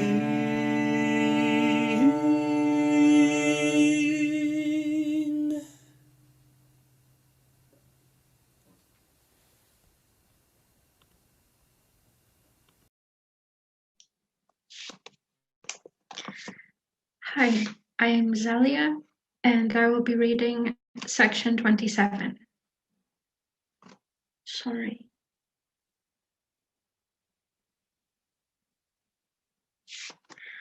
To be in any form, what is that? Round and round we go, all of us, and ever come back thither. If nothing lay more developed, the quahog in its callous shell were enough. Mine is no callous shell. I have instant conductors all over me, whether I pass or stop. They seize every object and lead it harmlessly through me. I merely stir, press, feel with my fingers, and am happy. To touch my person to someone else's is about as much as I can stand.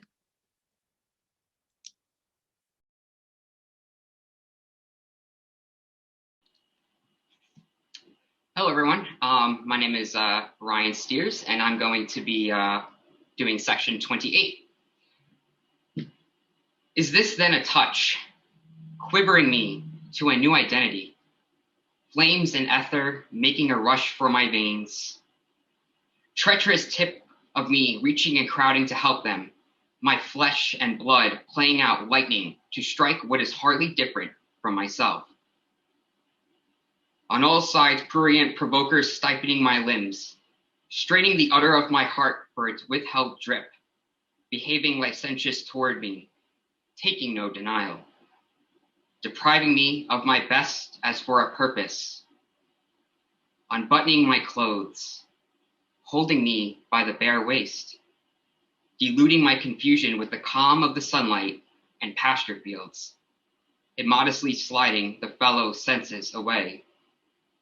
They bribe to swap off with touch and go and graze at the edges of me. No consideration, no regard for my draining strength or my anger, fetching the rest of the herd around to enjoy them a while. Then all uniting to stand on a headland and worry me. The centuries desert every other part of me. They have left me helpless to a red marauder. They all come to the headland to witness and assist against me. I am given up by traitors. I talk wildly. I have lost my wits. I am nobody else. I and nobody else am the greatest traitor. I went myself first to the headland. My own hands carried me there. You villain touch! What are you doing? My breath is tight in its throat. Unclench your floodgates. You are too much for me.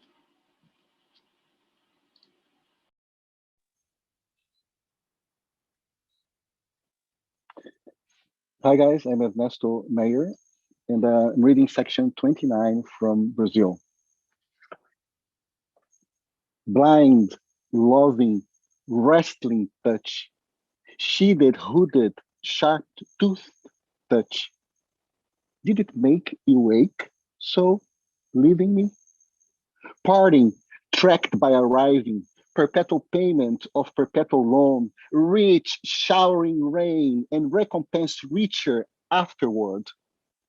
Sprouts, take and accumulate. Stand by the curb, prolific and vital. Landscapes, projected masculine, full-sized and golden.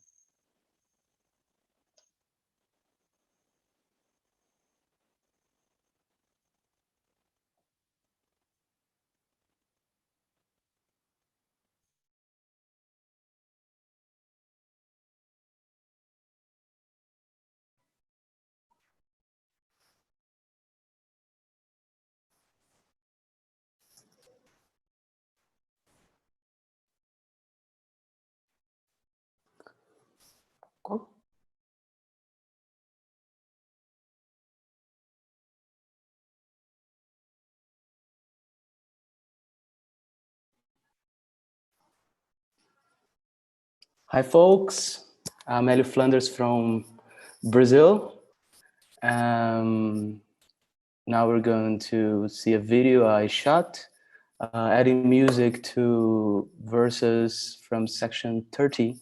So I'd like to thank Walt Whitman Initiative, the amazing Nina Bruno who captured the video, and also my cat that is the real star of the video. Andrew, please, can you play it?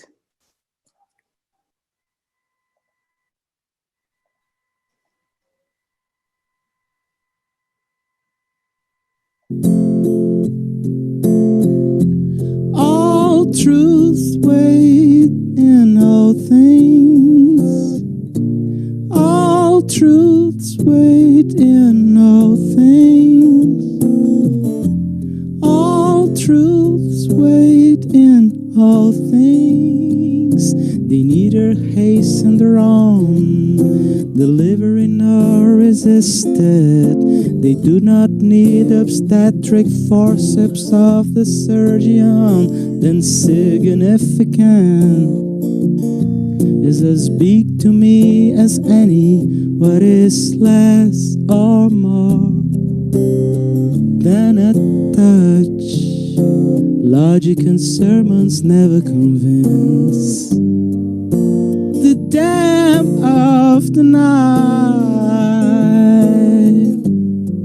drives deeper into my soul. What is less or more than a touch? Only what proves itself to every man and woman is so. Only what nobody denies is so. Only what proves itself to every man and woman is so. Only what nobody denies is so.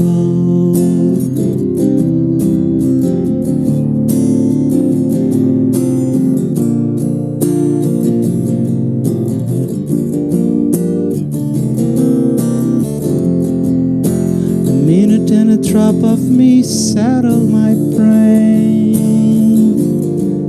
I believe the soggy clouds shall become lovers and lambs. And a companion of companions is the meat of a man or woman. And a summit and flowers, there's the feeling they have for each other. And they are to branch boundlessly out of the lesson until it becomes omnific, and until one and all shall delight us, and we then all truths wait in all things. All truths wait in all things. All truths wait in all things.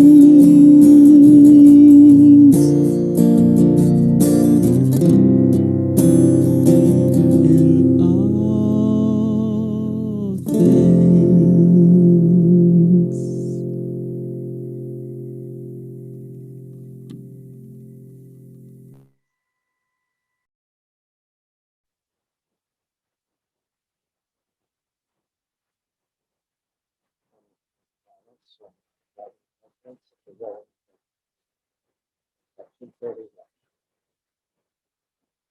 I believe a leaf of grass is no less than the journey to the stars.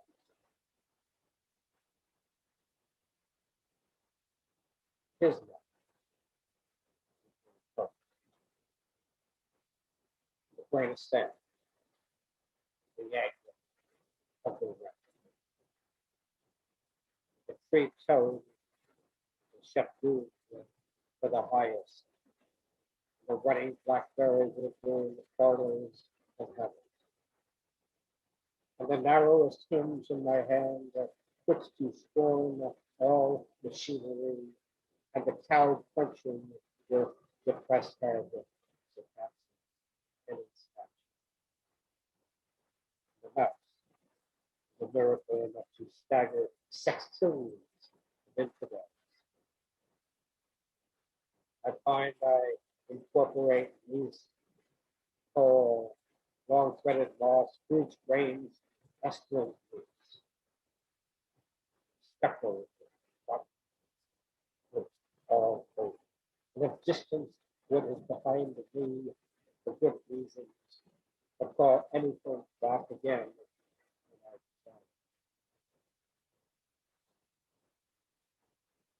In vain the speedy was shown, in vain the two-toned rocks and in vain the mastodon retreats beneath its own powdered bones, in vain objects stand league off and assume manifold shape, in vain the ocean settling in hollows and the great monsters lying low, in vain the buzzard attitudes.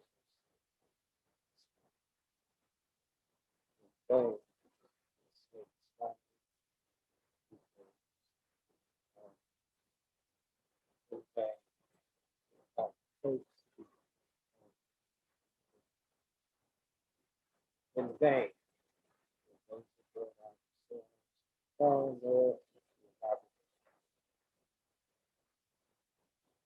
I followed them. I ascended to the nest of the shore.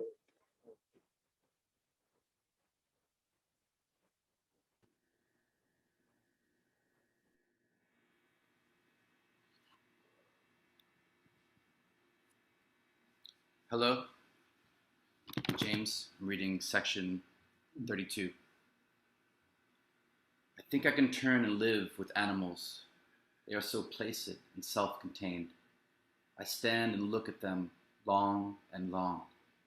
They do not sweat and whine about their condition. They do not lie awake in the dark and weep for their sins. They do not make me sick discussing their duty to God. Not one is dissatisfied. Not one is demented with the mania of owning things. Not one kneels to another, nor to his kind that lived thousands of years ago. Not one is respectable or unhappy over the whole earth. So they show their relations to me, and I accept them. They bring me tokens of myself. They evince them plainly in their possession. I wonder where they get these tokens. Did I pass that way huge times ago, and negligently drop them? Myself moving forward then and now and forever, gathering and showing more always and with velocity, infinite and omnigenous, and the like of these among them, not too exclusive toward the reachers of my remembrances, picking out here one that I love, and no go with him on brotherly terms.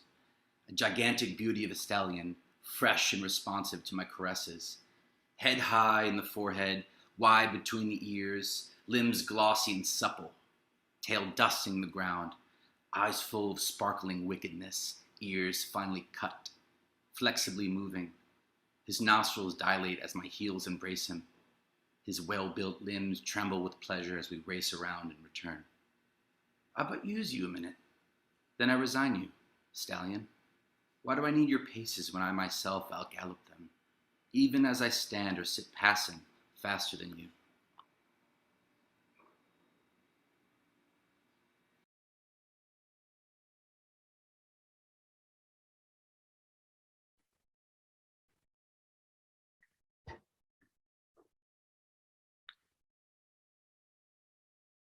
Aloha. Can you hear me? We are ready to go.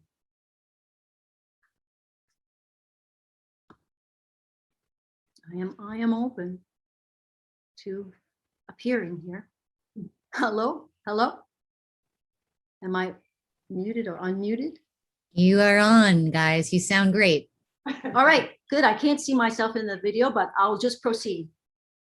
I am Paula Kimper, and I'm here with Elaine Valby, and we are going to perform and read the first half of section 33, and will be followed by Lon Black reading the second half. And the three of us together dedicate this performance to our dear friend, Greg Trupiano. Space and time.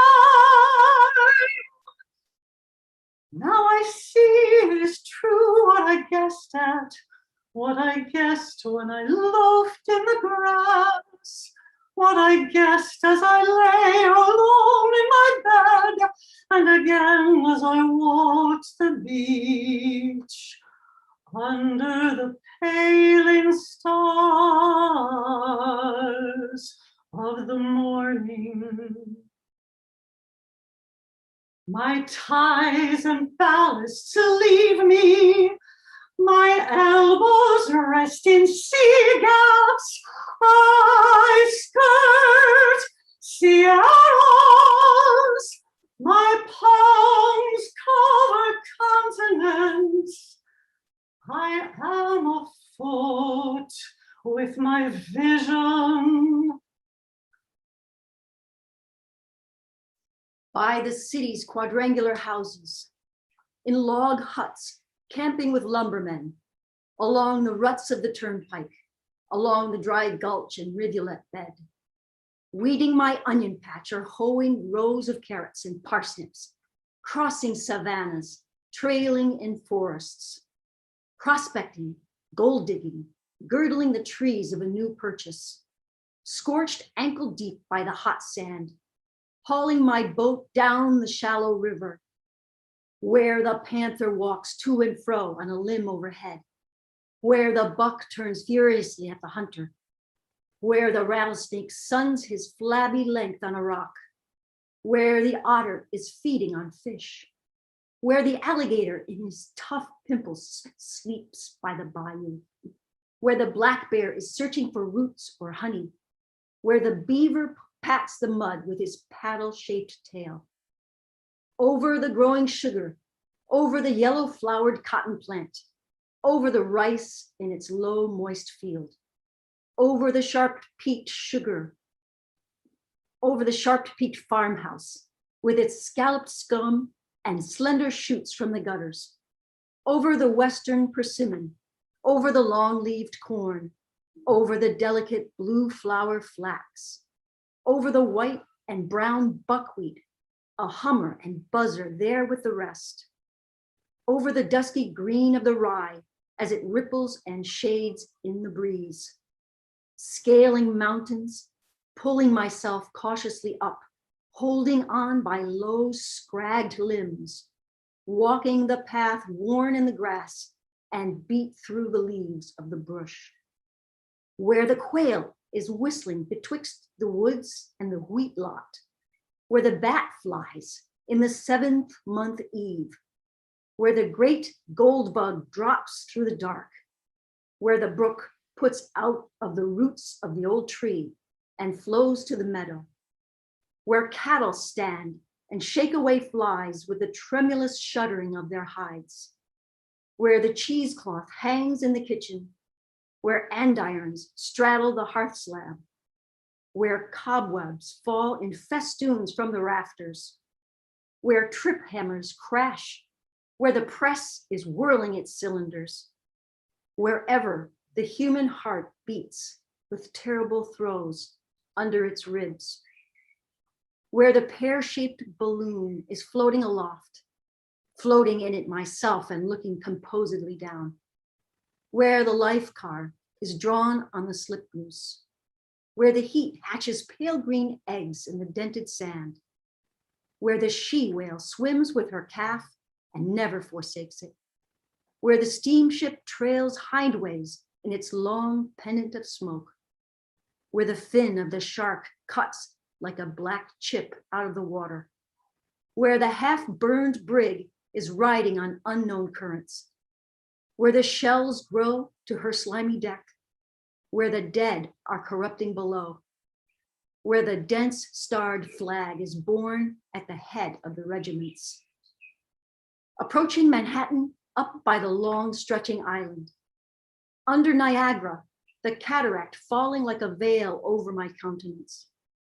Upon a doorstep, upon the horse block of hard wood outside, upon the racecourse, or enjoying picnics, or jigs, or a good game of baseball. At he festivals with blackguard jibes, ironical license, bull dances, drinking, laughter, at the cider mill tasting the sweets of the brown mash, sucking the juice through a straw. At apple peelings, wanting kisses for all the red fruit I find. At musters, beach parties, friendly bees, huskings, house raisins. Where the mockingbird sounds his delicious gurgles, cackles, screams, weeps, where the hayrick stands in the barnyard, where the dry stalks are scattered, where the brood cow waits in the hovel, where the bull advances to do his masculine work, where the stud to the mare, where the cock is treading the hen, where the heifers browse, where geese nip their food with short jerks, where sundown shadows lengthen over the limitless and lonesome prairie, where herds of buffalo make a crawling spread of the square miles far and near, where the hummingbird shimmers, where the neck of the long-lived swan is curving and winding, where the laughing doll scoots by the shore, where she laughs her near human laugh, where beehives range on a gray bench in the garden, half hid by the high weeds, where band-necked partridges roost in a ring on the ground with their heads out, where burial coaches enter the arched gates of a cemetery, where winter wolves bark amid wastes of snow and icicled trees, where the yellow-crowned heron comes to the edge of the marsh at night and feeds upon small crabs, where the splash of swimmers and divers cools the warm noon, where the katydid works her chromatic reed on the walnut tree over the well. Through patches of citrons and cucumbers with silver-wired leaves, through the salt lick or orange glade, or under conical firs, through the gymnasium, through the curtained saloon, through the office or public hall. Pleased with the native and pleased with the foreign, pleased with the new and old, pleased with the homely woman as well as the handsome, pleased with the Quakeress as she puts off her bonnet and talks melodiously, pleased with the tune of the choir of the whitewashed church, pleased with the earnest words of the sweating Methodist preacher, impressed seriously at the camp meeting. Looking in at the shop windows of Broadway the whole forenoon, flatting the flesh of my nose on the thick plate glass, wandering the same afternoon with my face turned up to the clouds, or down a lane or along the beach. My right and left arms round the sides of two friends, and I in the middle. Coming home with the silent and dark-cheeked bush boy, behind me he rides at the drape of day. Far from the settlements, studying the print of animals' feet, or the moccasin print. By the cot in the hospital, reaching lemonade to a feverish patient. Nigh the coffined corpse when all is still, examining with a candle. Voyaging to every port to dicker and adventure, hurrying with the modern crowd, as eager and fickle as any. Hot toward one I hate, ready in my madness to knife him, solitary at midnight in my backyard, my thoughts gone from me a long while. Walking the hills of Judea with the beautiful, gentle God by my side. Speeding through space, speeding through heaven and the stars, speeding among the 7 satellites and the broad ring and the diameter of 80,000 miles, speeding with tailed meteors, throwing fireballs like the rest, carrying the crescent child that carries its own full mother in its belly, storming, enjoying, planning, loving, cautioning, backing and filling, appearing and disappearing. I tread day and night such roads.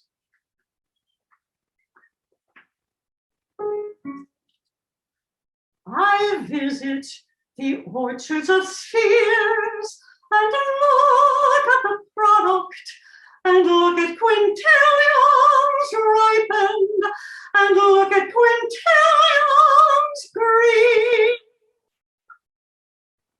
I fly those flights of a fluid and swallowing soul. My course runs below the soundings of plummets.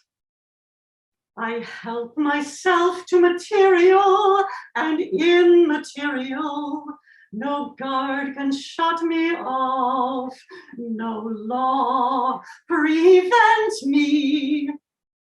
I anchor my ship for a little while only.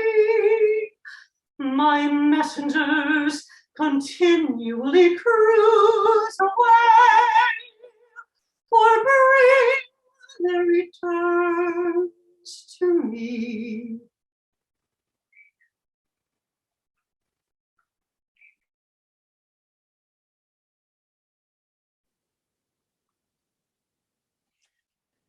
Hello, I'm Lon Black, continuing with section 33, the longest section of Song of Myself.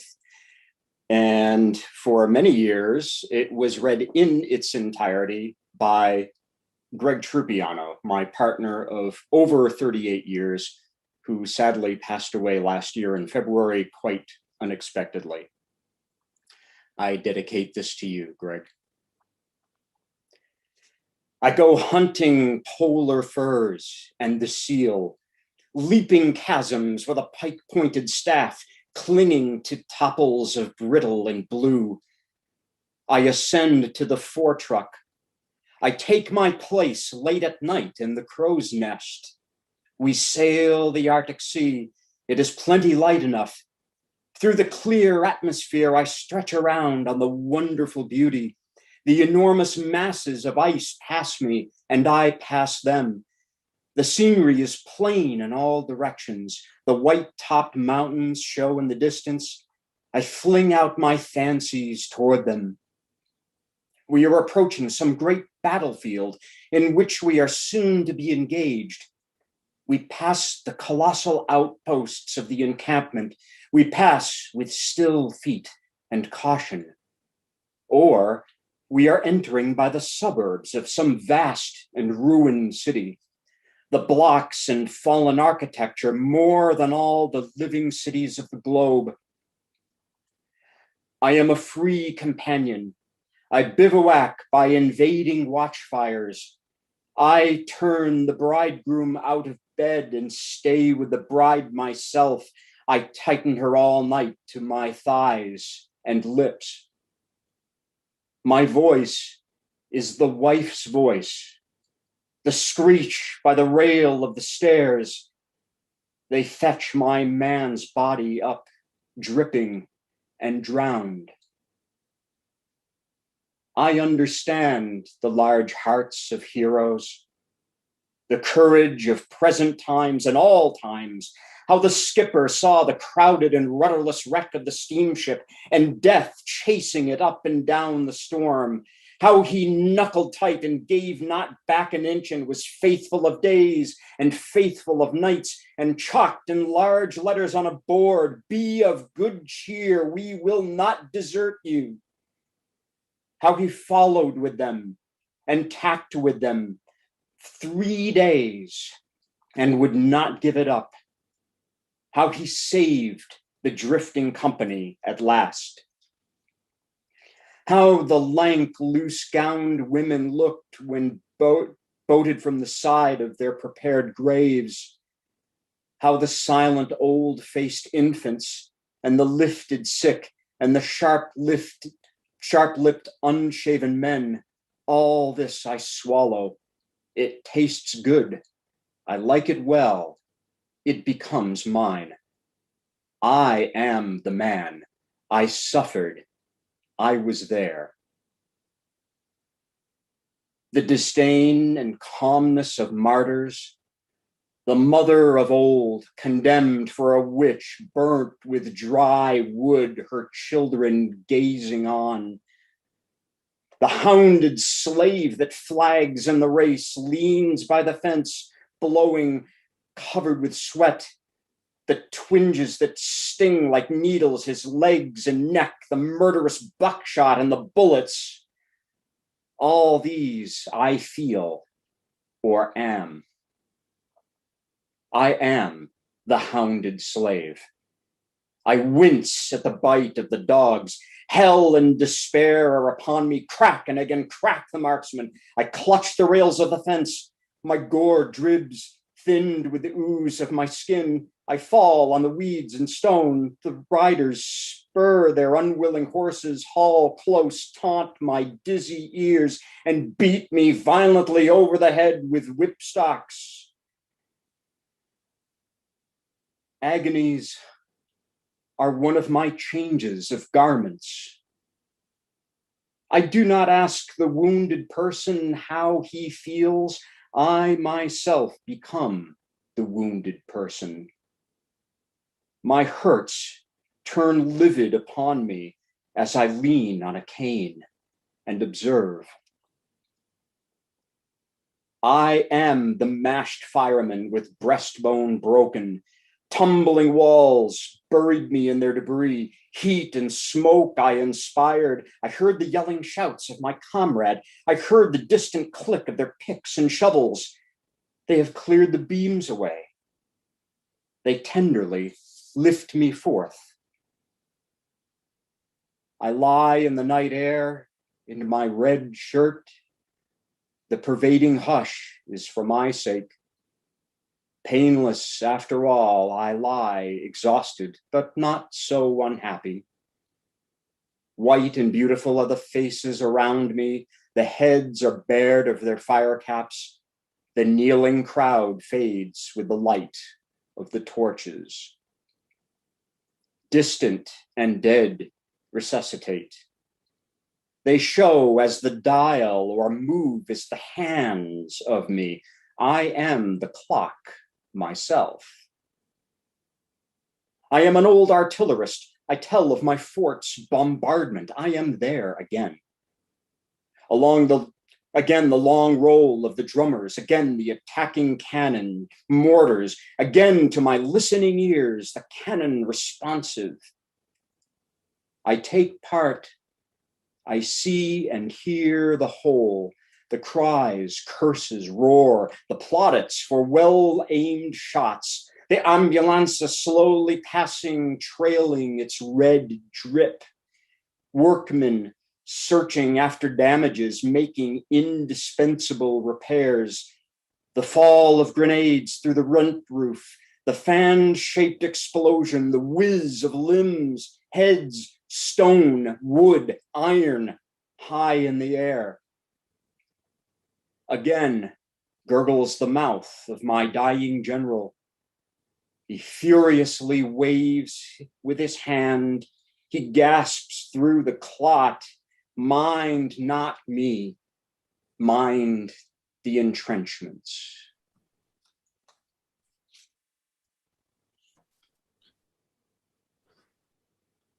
My name is David Finkelstein, and I'm reading section 34.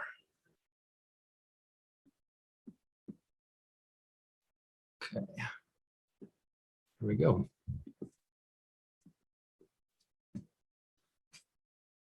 I tell not the fall of Alamo. Not one escaped to tell the fall of Alamo. The 150 are dumb yet at Alamo. Hear now the tale of a jet black sunrise. Hear of the murder and cold blood of 412 young men. Retreating, they had formed in a hollow square. What do you want? Rafi, I'm recording something. There are about 100 people listening. Can you ask me later? No, I can't. Okay, I'll talk to you about dinner in 5 minutes. Okay, bye. Retreating, they had formed in a hollow square with their baggage for breastworks, 900 lives out of the surrounding enemies. 9 times their number was the price they took in advance. Their colonel was wounded and their ammunition gone. They treated for an honorable capitulation, received writing and seal, gave up their arms, and marched back prisoners of war.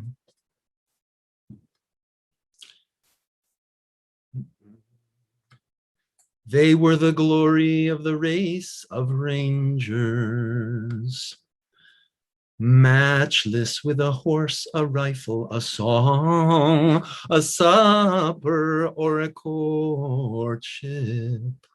Large, turbulent, brave, handsome, generous, proud, and affectionate, bearded, sunburnt, dressed in the free costume of hunters, not a single one over 30 years of age. The second Sunday morning, they were brought out in squads and massacred. It was beautiful early summer. The work commenced about 5 o'clock and was over by 8.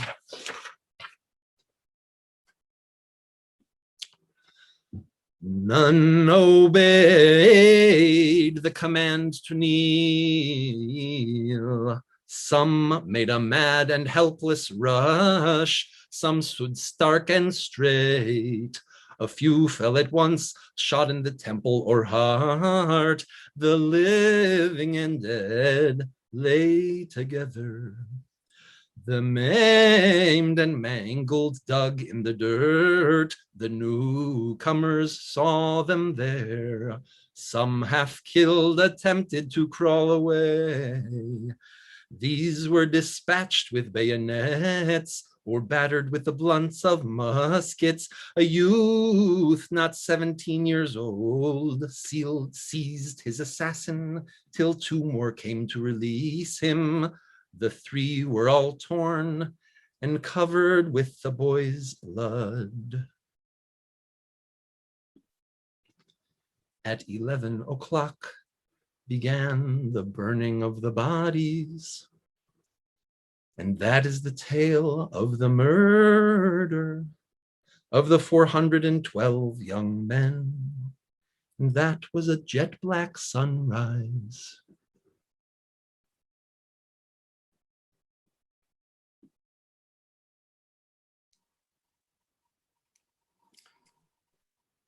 My name is Stephen Killen. I'm coming to you from Clinton Hill, Brooklyn, just a few blocks from where Walt Whitman lived at 99 Ryerson.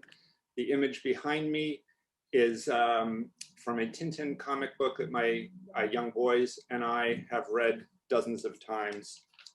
I just uploaded it to accompany me for section 35. Would you hear of an old-time sea fight?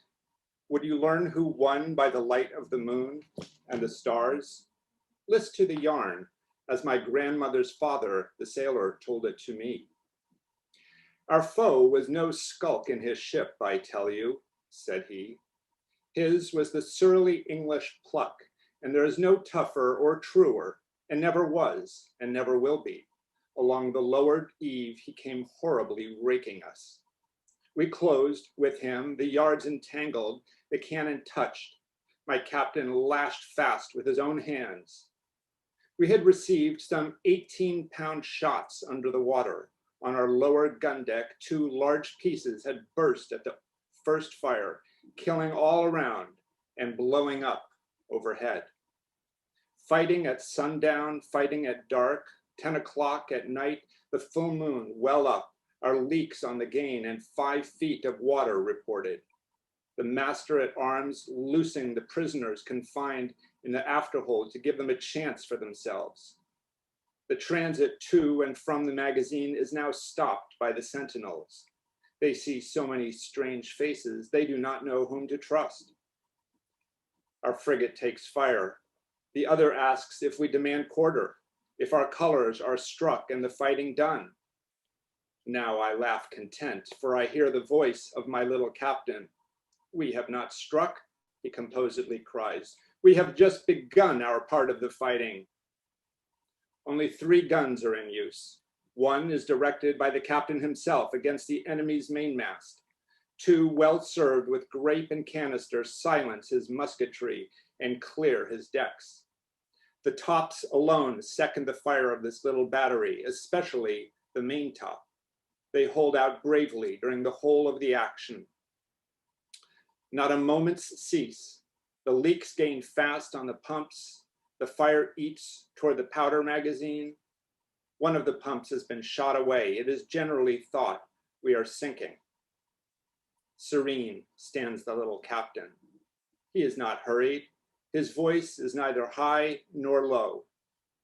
His eyes give more light to us than our battle lanterns.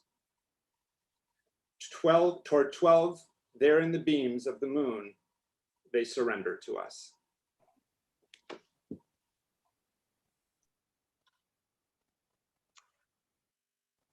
Hello, สวัสดีครับ. I'm Wally Supap.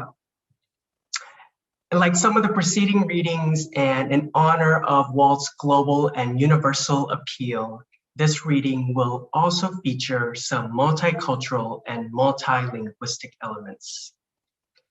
This is section 36.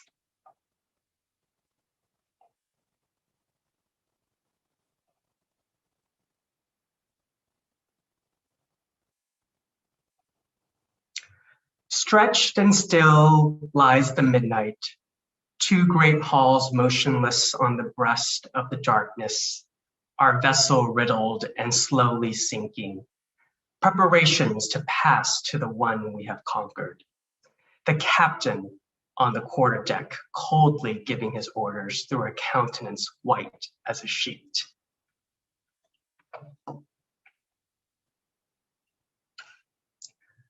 复见栽葬里之前那孩子的尸体，那留着白长头发和用心卷着胡须的老水手的那张僵细的脸，虽尽力扑灭，但仍在上下闪烁着的火苗，那2、3个还能之前的军官们的沙哑嗓音。ศพซากพนานไร้ทรงซากเดี่ยวกล่อนกล่นนอนเหงาเศษเนื้อกระเซ็นเปลื่อนกระโดงเศร้าเป็นดวงดาบสายเชือกขาดปลายเชือกห้อยกลิ่นน้อยปลอบประโลมปืนดำสงบนิ่งดินปืนกระจายกลิ่นฉุนไม่จางหาย ดาวใหญ่ไม่กี่ดวงสว่างพรายฉายแสงเงียบหงันโศกสันลมทะเลสั่งกลิ่นหอมบางเบา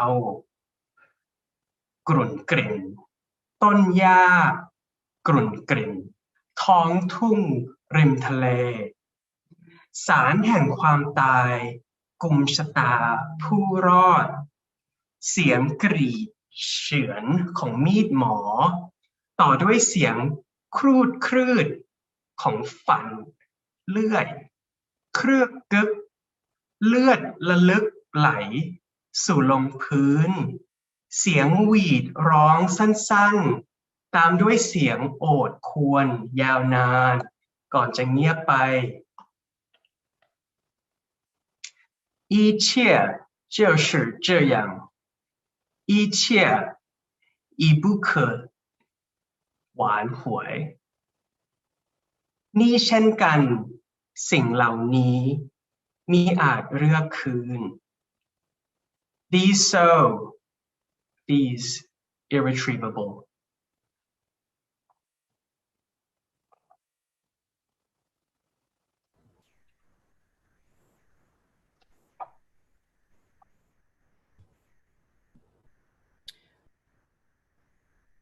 Hi, everybody. I'm Ian Maloney of the Walt Whitman Initiative, and this is going to be section 37.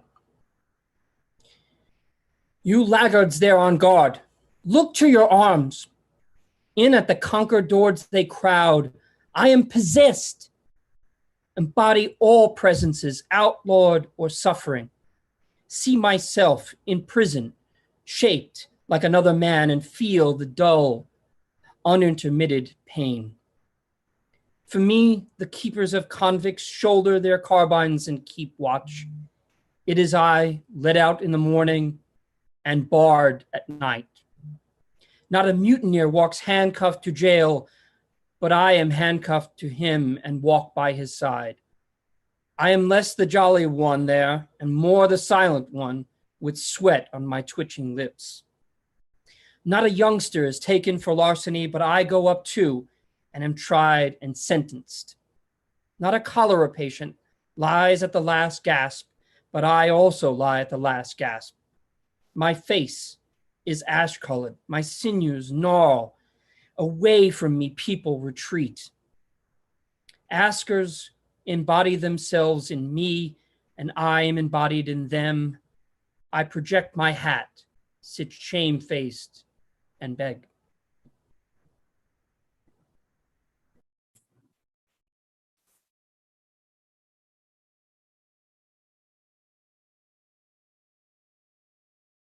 I'm Barbara, and this is section 38. Enough, enough, enough. Somehow I have been stunned. Stand back. Give me a little time beyond my cuffed head, slumbers, dreams, gaping. I discover myself on the verge of a usual mistake. That I could forget the mockers and insults, that I could forget the trickling tears and the blows of the bludgeons and hammers, that I could look with a separate look on my own crucifixion and bloody crowning. I remember now. I resume the overstayed fraction. The grave of rock multiplies what has been confided to it, or to any graves. Corpses rise, gashes heal, fastenings roll from me. I troop forth replenished with supreme power, one of an average unending procession. Inland and seacoast we go, and pass all boundary lines. Our swift ordinances on their way over the whole earth. The blossoms we wear in our hats, the growth of thousands of years. The leaves, I salute you. Come forward. Continue your annotations. Continue your questionings.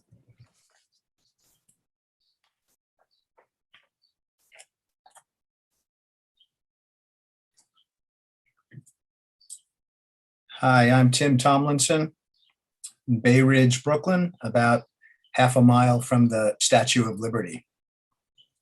Reading number 39. The friendly and flowing savage, who is he? Is he waiting for civilization or past it and mastering it? Is he some Southwesterner raised outdoors? Is he Canadian?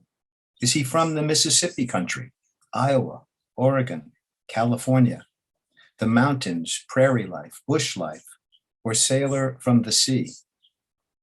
Wherever he goes, men and women accept and desire him. They desire he should like them, touch them, speak to them, stay with them.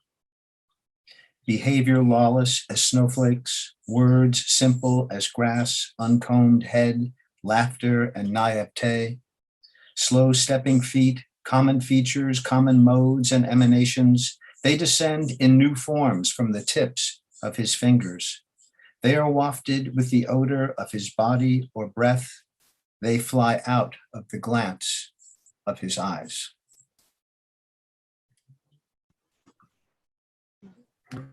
Hello, I'm Zach Cooperman of the Walt Whitman Initiative. I'm going to be reading section 40. Want of sunshine, I need not your bask, lie over, your light surfaces only. I force surfaces and depths also. Earth, you seem to look for something at my hands. Say, old top knot, what do you want?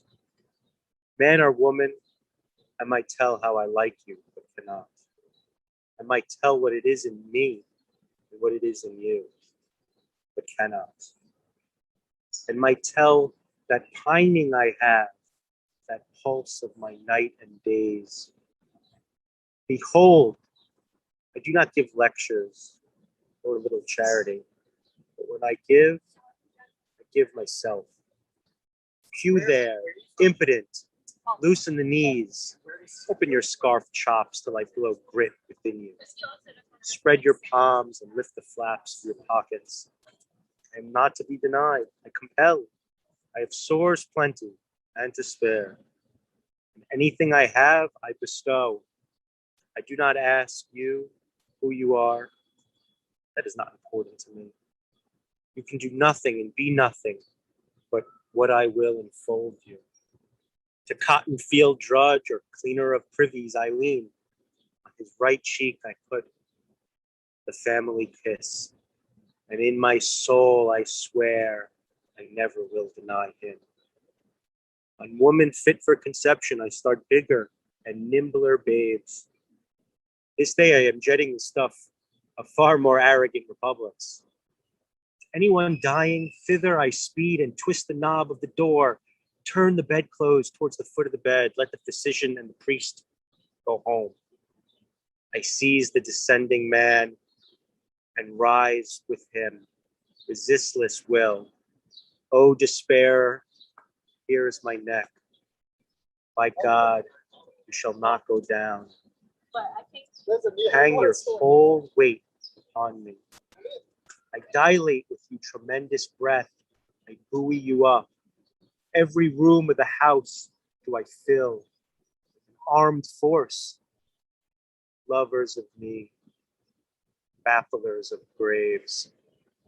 Sleep, I and they keep guard all night.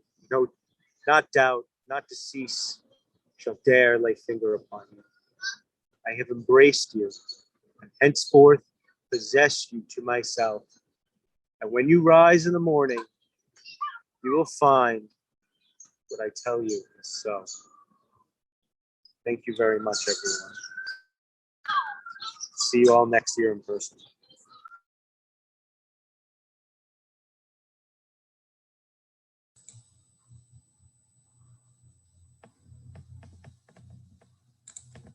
Linda, help me.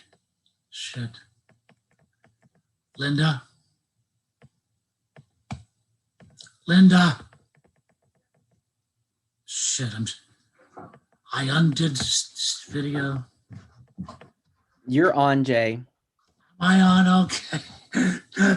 I don't see myself. Okay. There's Jay. Hi, I'm Jay Sherry reading section 41. There I am in the flesh. Okay. I am he bringing help for the sick as they pant on their backs. And for strong, upright men, I bring yet more needed help. I heard what was said of the universe, heard it, and heard of several thousand years. It is middling well as far as it goes, but is that all? Magnifying and applying come I, outbidding at the start the old cautious hucksters. The most they offer for mankind and eternity, less than a spirit of my own seminal wet. Taking myself the exact dimensions of Jehovah and laying them away, lithographing Cronus and Zeus, his son, and Hercules, his grandson, buying drafts of Osiris and Isis and Belus and Brahma and Adonai,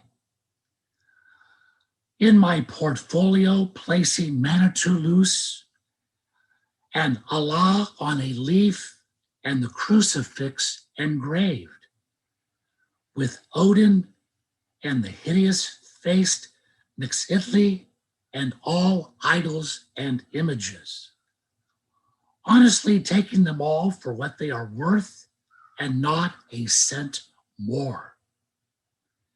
Admitting they were alive and did the work of their day, admitting they bore mites as for unfledged birds who have now to rise and fly and sing for themselves, accepting the rough deific sketches to fill out better in myself, bestowing them freely on each man and woman I see, discovering as much or more in a framer framing a house, putting higher claims for him there with his rolled up sleeves, driving the mallet and chisel, not objecting to special revelations, considering a curl of smoke or a hair on the back of my hand as curious as any revelation.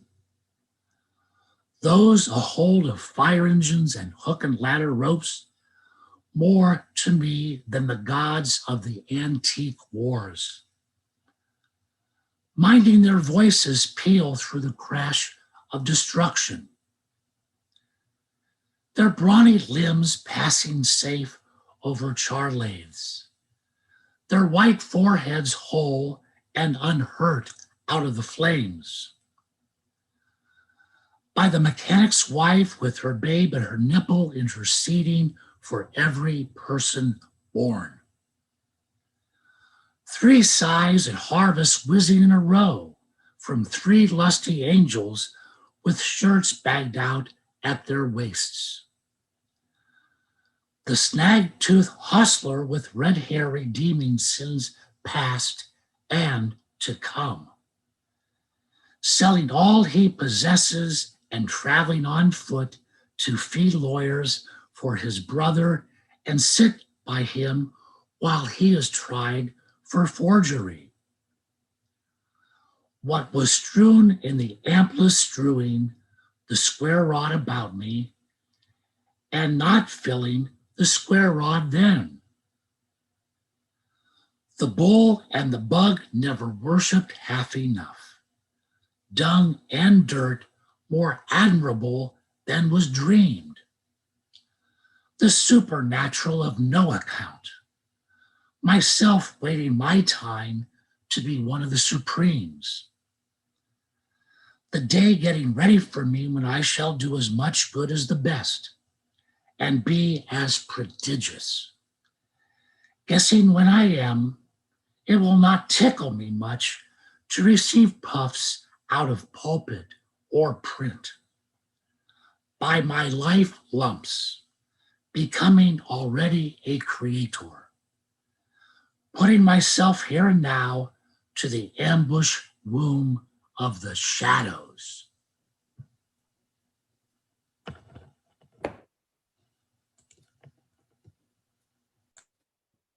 We are going to read section 42. We're going to read section 42. My name is Douglas Pfeiffer. And I'm Annika Pfeiffer. And we're talking to you from Mannahatta, but we're representing Brooklyn too. You go. Okay. A call in the midst of the crowd, my own voice, orotund, sweeping, and final. Come, my children, come, my boys and girls, and my women and household intimates. Now the performer launches his nerve. He has passed his prelude on the reeds within.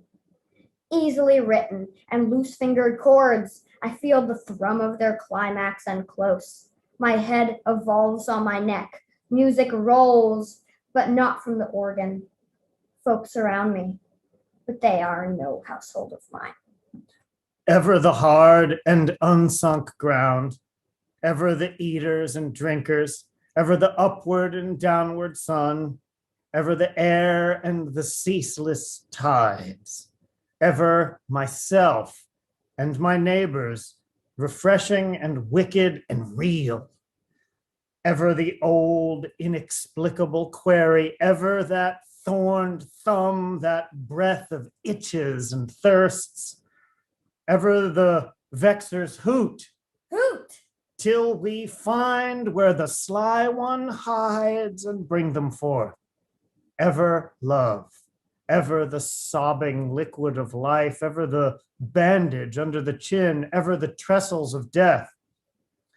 Here and there with dimes on the eyes walking, to feed the greed of the belly, the brains liberally spooning, tickets buying or taking or selling, but into the feast never once going, many sweating and plowing and thrashing, and then the chaff for payment receiving, a few idly owning, and they the wheat continually claiming.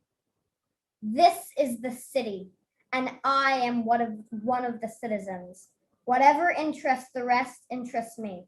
Politics, churches, newspapers, schools, benevolent societies, improvements, banks, tariffs, steamships, factories, markets, stocks and stores, and real estate and personal estate.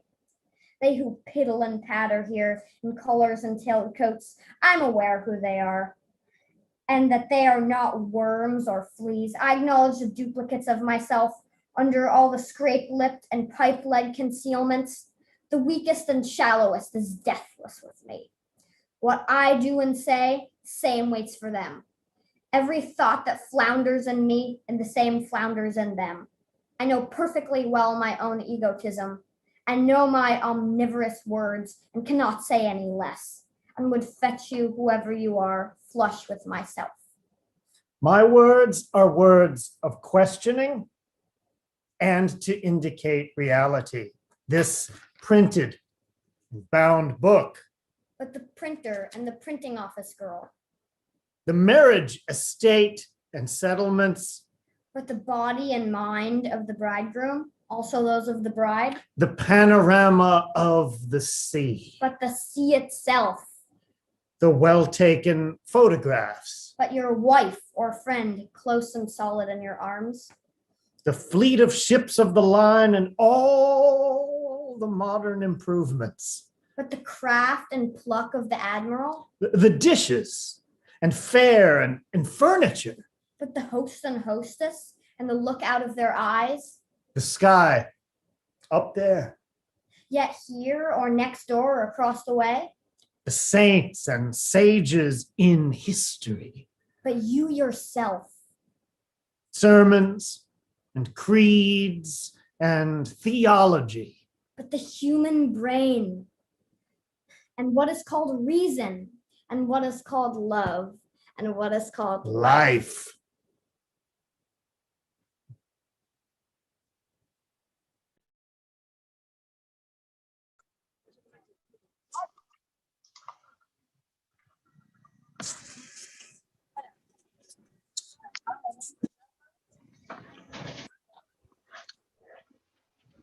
This is Howard Nelson speaking from the Finger Lakes of New York, section 43. I do not despise you, priests, all time, the world over. My faith is the greatest of faiths and the least of faiths. In closing worship, ancient and modern, and all between ancient and modern. Believing I shall come again upon the earth after 5,000 years. Waiting responses from oracles, honoring the gods, saluting the sun. Making a fetish of the first rock or stump. Powwowing with sticks in the circle of obis. Helping the lama or Brahmin as he trims the lamps of the idols, dancing yet through the streets in a phallic procession, wrapped and austere in the woods, a gymnosophist, drinking mead from the skull cup, to Shastras and Vedas, admirant, minding the Koran, walking the Teoculus, spotted with gore from the stone and knife.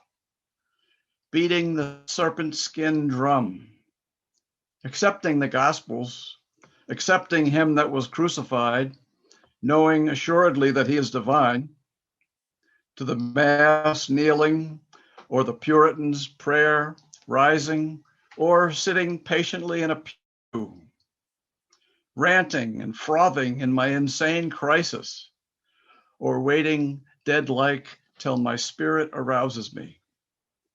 Looking forth on pavement and land or outside of pavement and land, belonging to the winders of the circuit of circuits. One of that centripetal and centrifugal gang. I turn and talk like a man leaving charges before a journey. Downhearted doubters, dull and excluded, frivolous, sullen, moping, angry, affected, disheartened, atheistical. I know every one of you. I know the sea of torment, doubt, despair, and unbelief. How the flukes splash, how they contort rapid as lightning, with spasms and spouts of blood. Be at peace, bloody flukes of doubters and sullen mopers. I take my place among you as much as among any. The past is the push of you, me, all precisely the same. And what is yet untried and afterward is for you, me, all precisely the same. I do not know what is untried and afterward, but I know it will in its turn prove sufficient and cannot fail. Each who passes is considered, each who stops is considered, not a single one can it fail. It cannot fail the young man who died and was buried, nor the young woman who died and was put by his side, nor the little child that peeped in at the door and then drew back and was never seen again, nor the old man who has lived without purpose and feels it with bitterness worse than gall, nor him in the poorhouse tubercled by rum and the bad disorder, nor the numberless slaughtered and wrecked, nor the brutish kobu called the ordure of humanity, nor the sacks merely floating with open mouths for food to slip in, nor anything in the earth or down in the oldest graves of the earth, nor anything in the myriads of spheres, nor the myriads of myriads that inhabit them, nor the present, nor the least wisp that is known.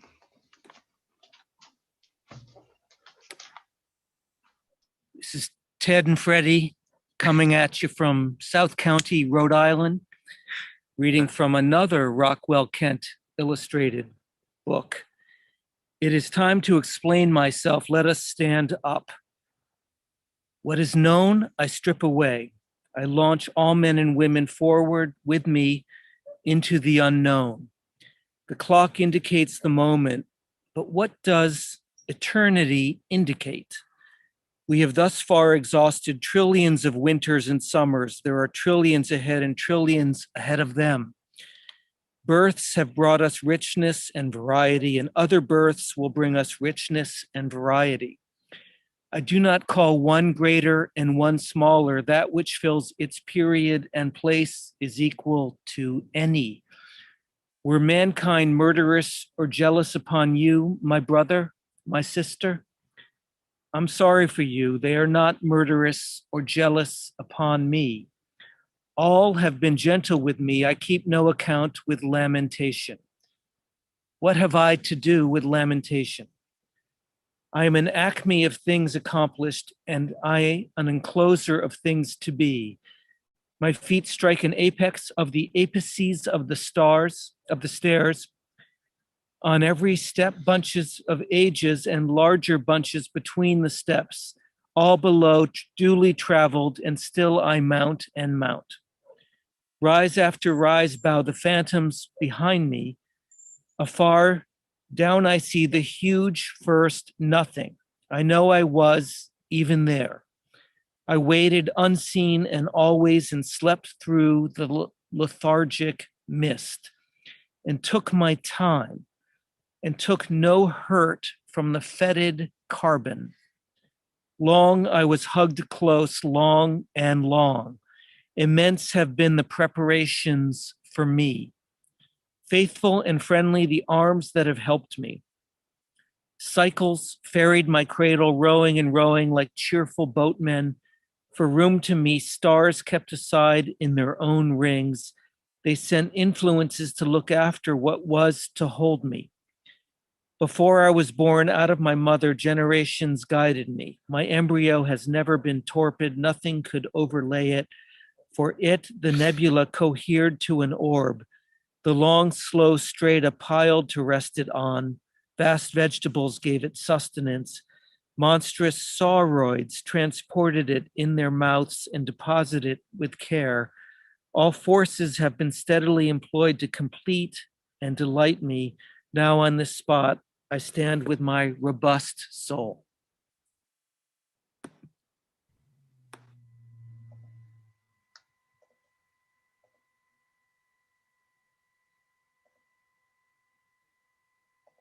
I'm reading section 45 from Song of Myself. Happy 202nd birthday, Walt Whitman. I am wearing my Philadelphia pride tank in honor of Whitman. And I am here in Port Jefferson Harbor on Long Island. Oh, span of youth, ever pushed elasticity. Oh, manhood, balanced, florid, and full. My lovers suffocate me, crowding my lips, thick in the pores of my skin, jostling me through streets and public halls, coming naked to me at night, crying by day, ahoy, from the rocks of the river, swinging and chirping over my head, calling my name from flower beds, vines, tangled underbrush, lighting on every moment of my life, busting my body with soft balsamic bustles, noiselessly passing handfuls out of their hearts and giving them to mine. Old age superbly rising, oh welcome, ineffable grace of dying days. Every condition promulges not only itself, it promulges what grows after and out of itself. And the dark hush promulges as much as any. I open my scuttle at night and see the far sprinkled systems, and all I see multiplied as high as I can cipher edge but the rim of the farther systems. Wider and wider they spread, expanding, always expanding, outward and forever outward. My son has his son, and round him obediently wheels. He joins with his partners, a group of superior circuit. and greater sets follow, making specks of the greatest inside them. There is no stoppage, and never can be stoppage. If I, you, and the worlds, and all beneath or upon their surfaces, were this moment reduced back to a pallid float, it would not avail in the long run. We should surely bring up again where we now stand, and surely go as much farther, and then farther, and farther. A few quadrillions of eras, a few octillions of cubic leagues. Do not hazard the span or make it impatient. They are but parts. Anything is but a part. Be ever so far. There is limitless space outside of that. Count ever so much. There is limitless time around that. My rendezvous is appointed. It is certain. The Lord will be there and wait till I come on perfect terms. The great camarado, the lover, true, for whom I pine, will be there.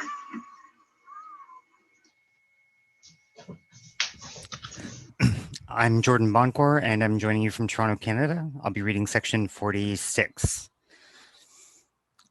I know I have the best of time and space, and was never measured and never will be measured. I tramp a perpetual journey. Come listen all. Signs are a rainproof coat, good shoes, and a staff cut from the woods. No friend of mine takes his ease in my chair. I have no chair, no church, no philosophy. I lead no man to a dinner table library exchange, but each man and each woman of you I lead upon a knoll, my left hand hooking you round the waist, my right hand pointing to the landscapes of continents and the public road. Not I, not anyone else can travel that road for you. You must travel it for yourself. It is not far, it is within reach. Perhaps you've been on it since you were born and did not know. Perhaps it is everywhere on water and on land. Shoulder your duds, dear son, and I will mine, and let us hasten forth. Wonderful cities and free nations we shall fetch as we go. If you tire, give me both burdens, and rest the chuff of your hand on my hip. And in due time you shall repay the same service to me. For after we start, we never lie by again. This day before dawn, I ascended a hill and looked at the crowded heaven. And I said to my spirit, when we become the enfolders of those orbs and the pleasures and knowledge of everything in them, shall we be filled and satisfied then? And my spirit said, no, we but level that lift to pass and continue beyond. You are also asking me questions, and I hear you. I answer that I cannot answer. You must find out for yourself. Sit a while, dear son. Here are biscuits to eat, and here's milk to drink. But as soon as you sleep and renew yourself in sweet clothes, I kiss you with a goodbye kiss and open the gate for your egress hence. Long enough have you dreamt contemptible dreams. Now I wash the gum from your eyes. You must habit yourself to the dazzle of the light and of every moment of your life. Long have you timidly waited, holding a plank by the shore. Now I will you to be a bold swimmer, to jump off in the midst of the sea, rise again, nod to me and shout, and laughingly dash with your hair.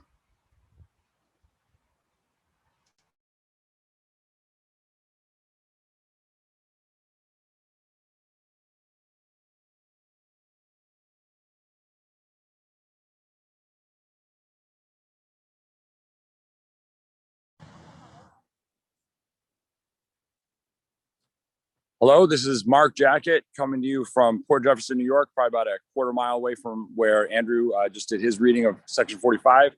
I have my Let Your Soul Stand Cool and Composed Before a Million Universes t-shirt on. And I'm actually standing here in a discus circle. Give me just 2 seconds. I'm going to try to switch up this video. Yeah, there we go. Okay.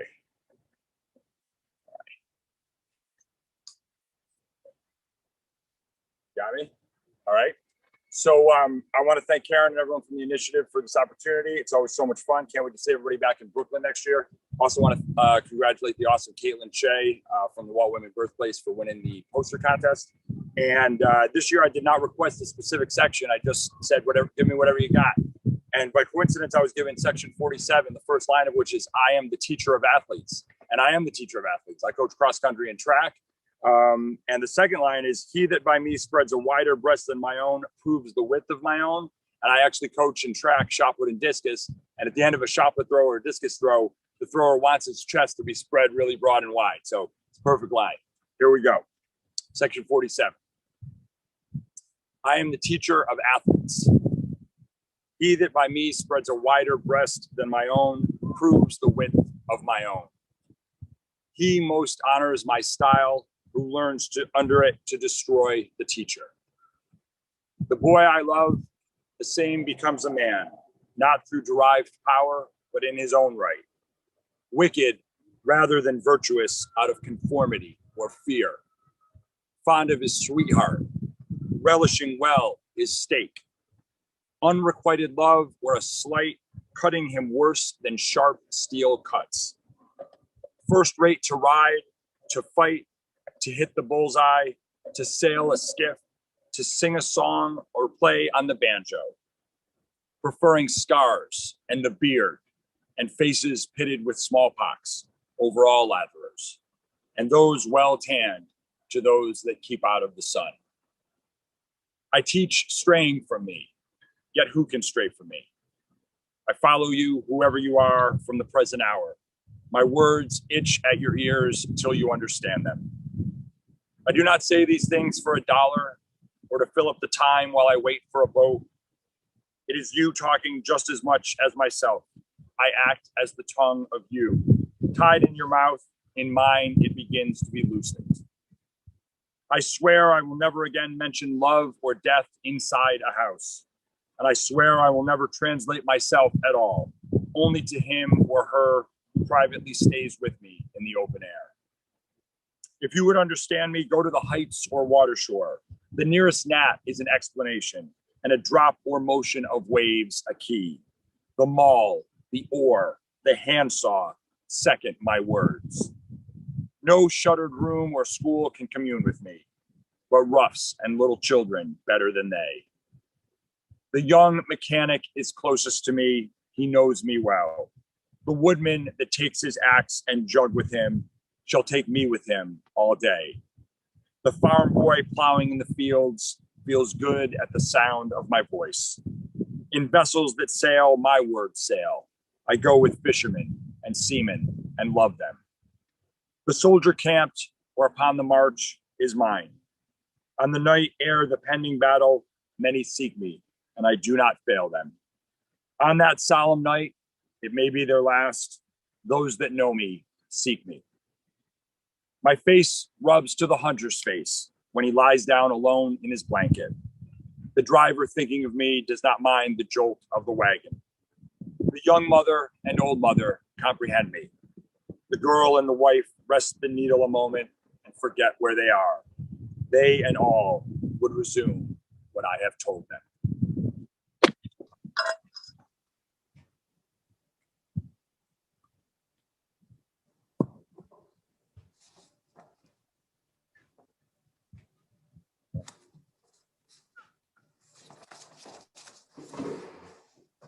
Hey everyone, this is Tim Cusick coming to you live from Times Square in New York City, and I am bringing you some Section 48 realness. I have said that the soul is not more than the body, and I have said that the body is not more than the soul, and nothing, not God, is greater than one. I thought I started my video. There we go. Let's do this again. Section 48, Tim Cusick coming to you live from Times Square. I have said that the soul is not more than the body, and I have said that the body is not more than the soul, and nothing, not God, is greater to one than oneself is. And whoever walks a furlong without sympathy walks to his own funeral dressed in his shroud. And I or you, pocketless of a dime, may purchase the pick of the earth, and to glance with an eye or show a bean in its pod confounds the learning of all times, and there is no trade or employment, but the young man following it may become a hero, and there is no object so soft it makes a hub for the wheeled universe. And I say to any man or woman, let your soul stand cool and composed before a million universes. And I say to mankind, be not curious about God, for I, who am curious about each, am not curious about God. No array of terms can say how much I am at peace about God and about death. I hear and behold God in every object, yet understand God not in the least. Nor do I understand who there can be more wonderful than myself. Why should I wish to see God better than this day? I see something of God each hour of the 24, in each moment then. In the faces of men and women, I see God.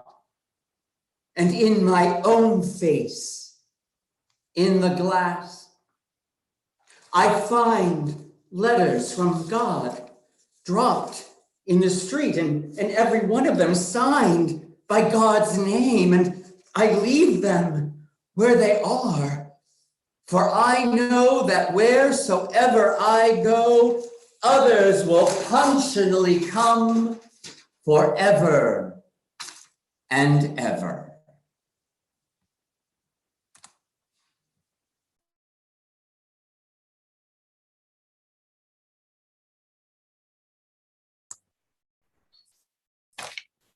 Hello.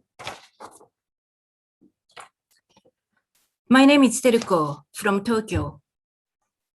I will read section 49 in Japanese, my translation.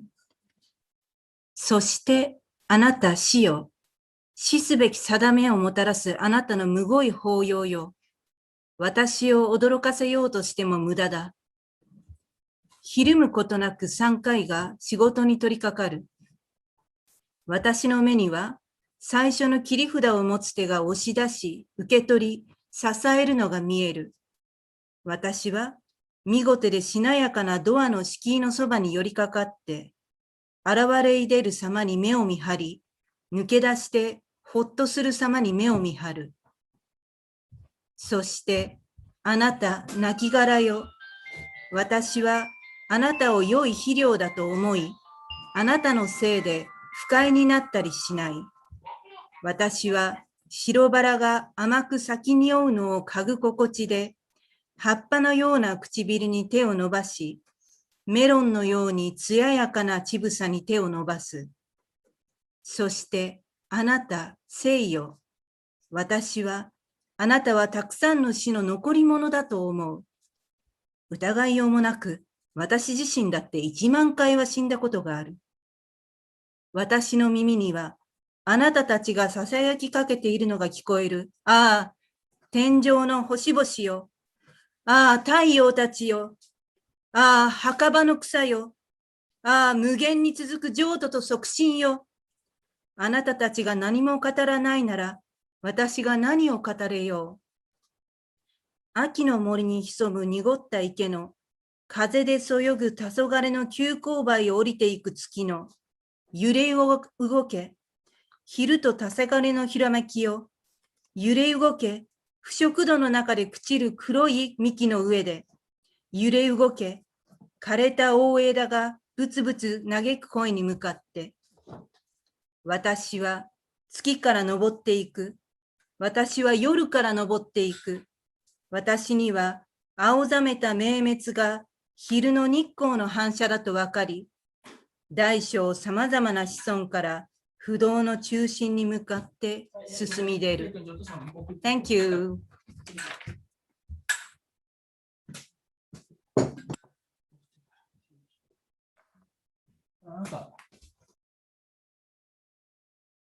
Hello. Hi, everyone. We're so happy to be here. AK, FV, and EKV. And we're here to announce that this junior in high school has finished all his exams. So here we go. There is that in me. I do not know what it is, but I know it is in me. Wrenched and sweaty, calm and cool, then my body becomes. I sleep long. I do not know it. It is without name. It is a word unsaid. It is not in any dictionary, utterance, symbol. Something it swings on more than the earth I swing on. To it, the creation is the friend whose embracing awakes me. Perhaps I might tell more. Outlines. I plead for my brothers and sisters. Do you see, O my brothers and sisters? It is not chaos or death. It is form, union, plan. It is eternal life. It is happiness. Thank you.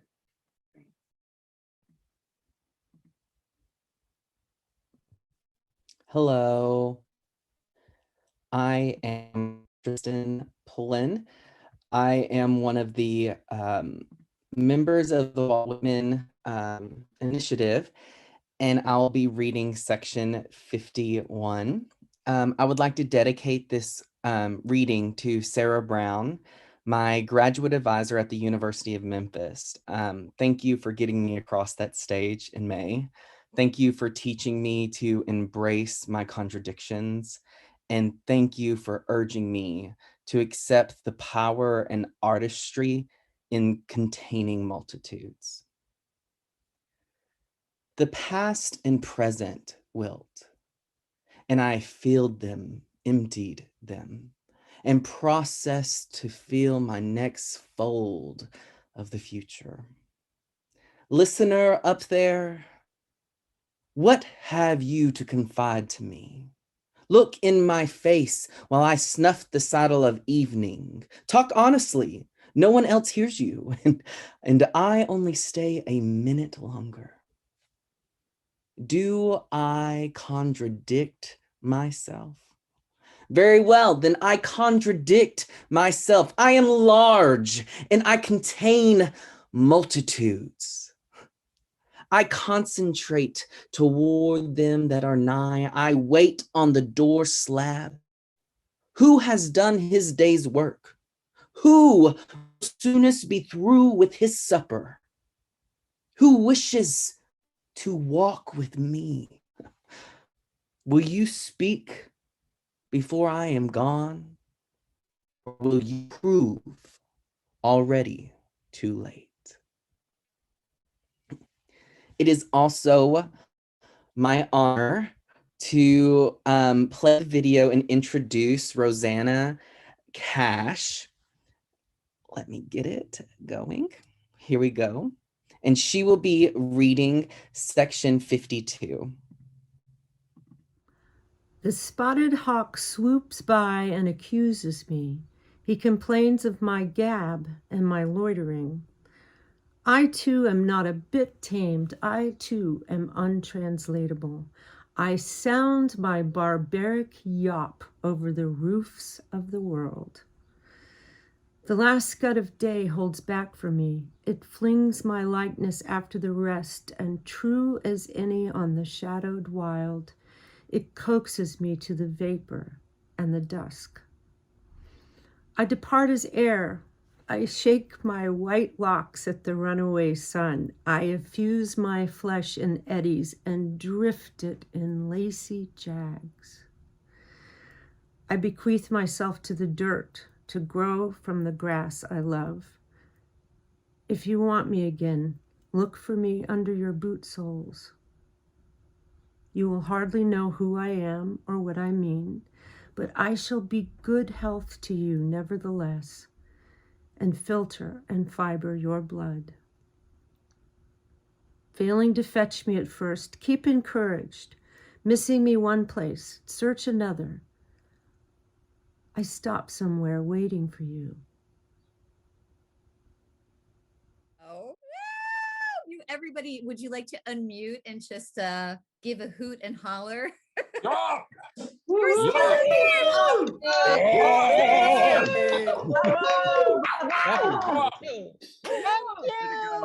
Oh my goodness. I don't know how you guys feel Amazing. after. Thank I you, don't know. everyone. Thank you, Karen.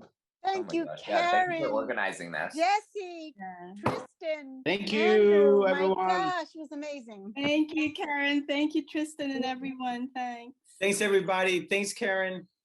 And thank you, Walt Whitman. Yeah, Exactly. thank you, Walt. Thank you, Lenny. Thanks, Lenny. Sounded great, buddy. Always a pleasure. Oh my goodness. What a group of amazing talent. I don't know how you all feel after a 3-hour marathon, but I feel refreshed. I feel reinvigorated, and I feel that feeling of health that I talked about at the beginning of this. And I just want to thank everybody. We had over 52 readers, as you could see, bringing this poem to life. It's 166 years old, but it certainly doesn't feel that way from what we've heard. And I can't wait to see you all in person, hopefully next year. So we're going to aim for that. Absolutely. We missed that gathering at Brooklyn Bridge Park. We know that it has the Zoom session has brought us kind of together globally, but we also love seeing each other. So I just want to thank everyone, and remember to stay in touch, which you can do by signing up for our newsletter, which is available at our website, waltwhitmaninitiative.org. I'm always checking the Song of Myself Marathon at Gmail account, that email, so you can always get in touch. And if any of you guys are in the city, at the end of July, the New York City Poetry Festival is on, and we will have a booth there. We would love to see you and to meet you and to give you a hug. So please keep it in mind. And Where will that be, Karen?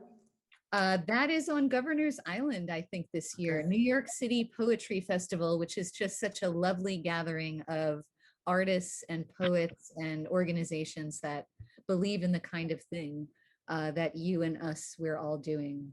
So thank you guys. I don't want to end it. I mean, just like Walt did. So I'll let you all have the last word. Yeah, I need to say something. This is Faye. We have needed this so much, just so much. And I am so grateful to you. Truly, truly, thank you.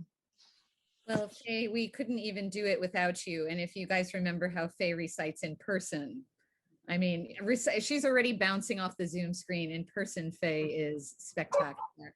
Well, thank you. Yeah. Any last words, guys, before we let go and reunite next year? Everyone Wanted did to great. Yeah, I just wanted to say it was great to see Annika and Douglas too. Hi. Love you guys. Love you, Karen. Thank you, Karen. Goodbye, my fancy. Yeah, Karen, get some rest. I'm sure you've worked so hard. Oh my gosh, I'm going to dream Whitman tonight. Thank you, everybody. Thank you so much. See you soon. Bye-bye. Bye.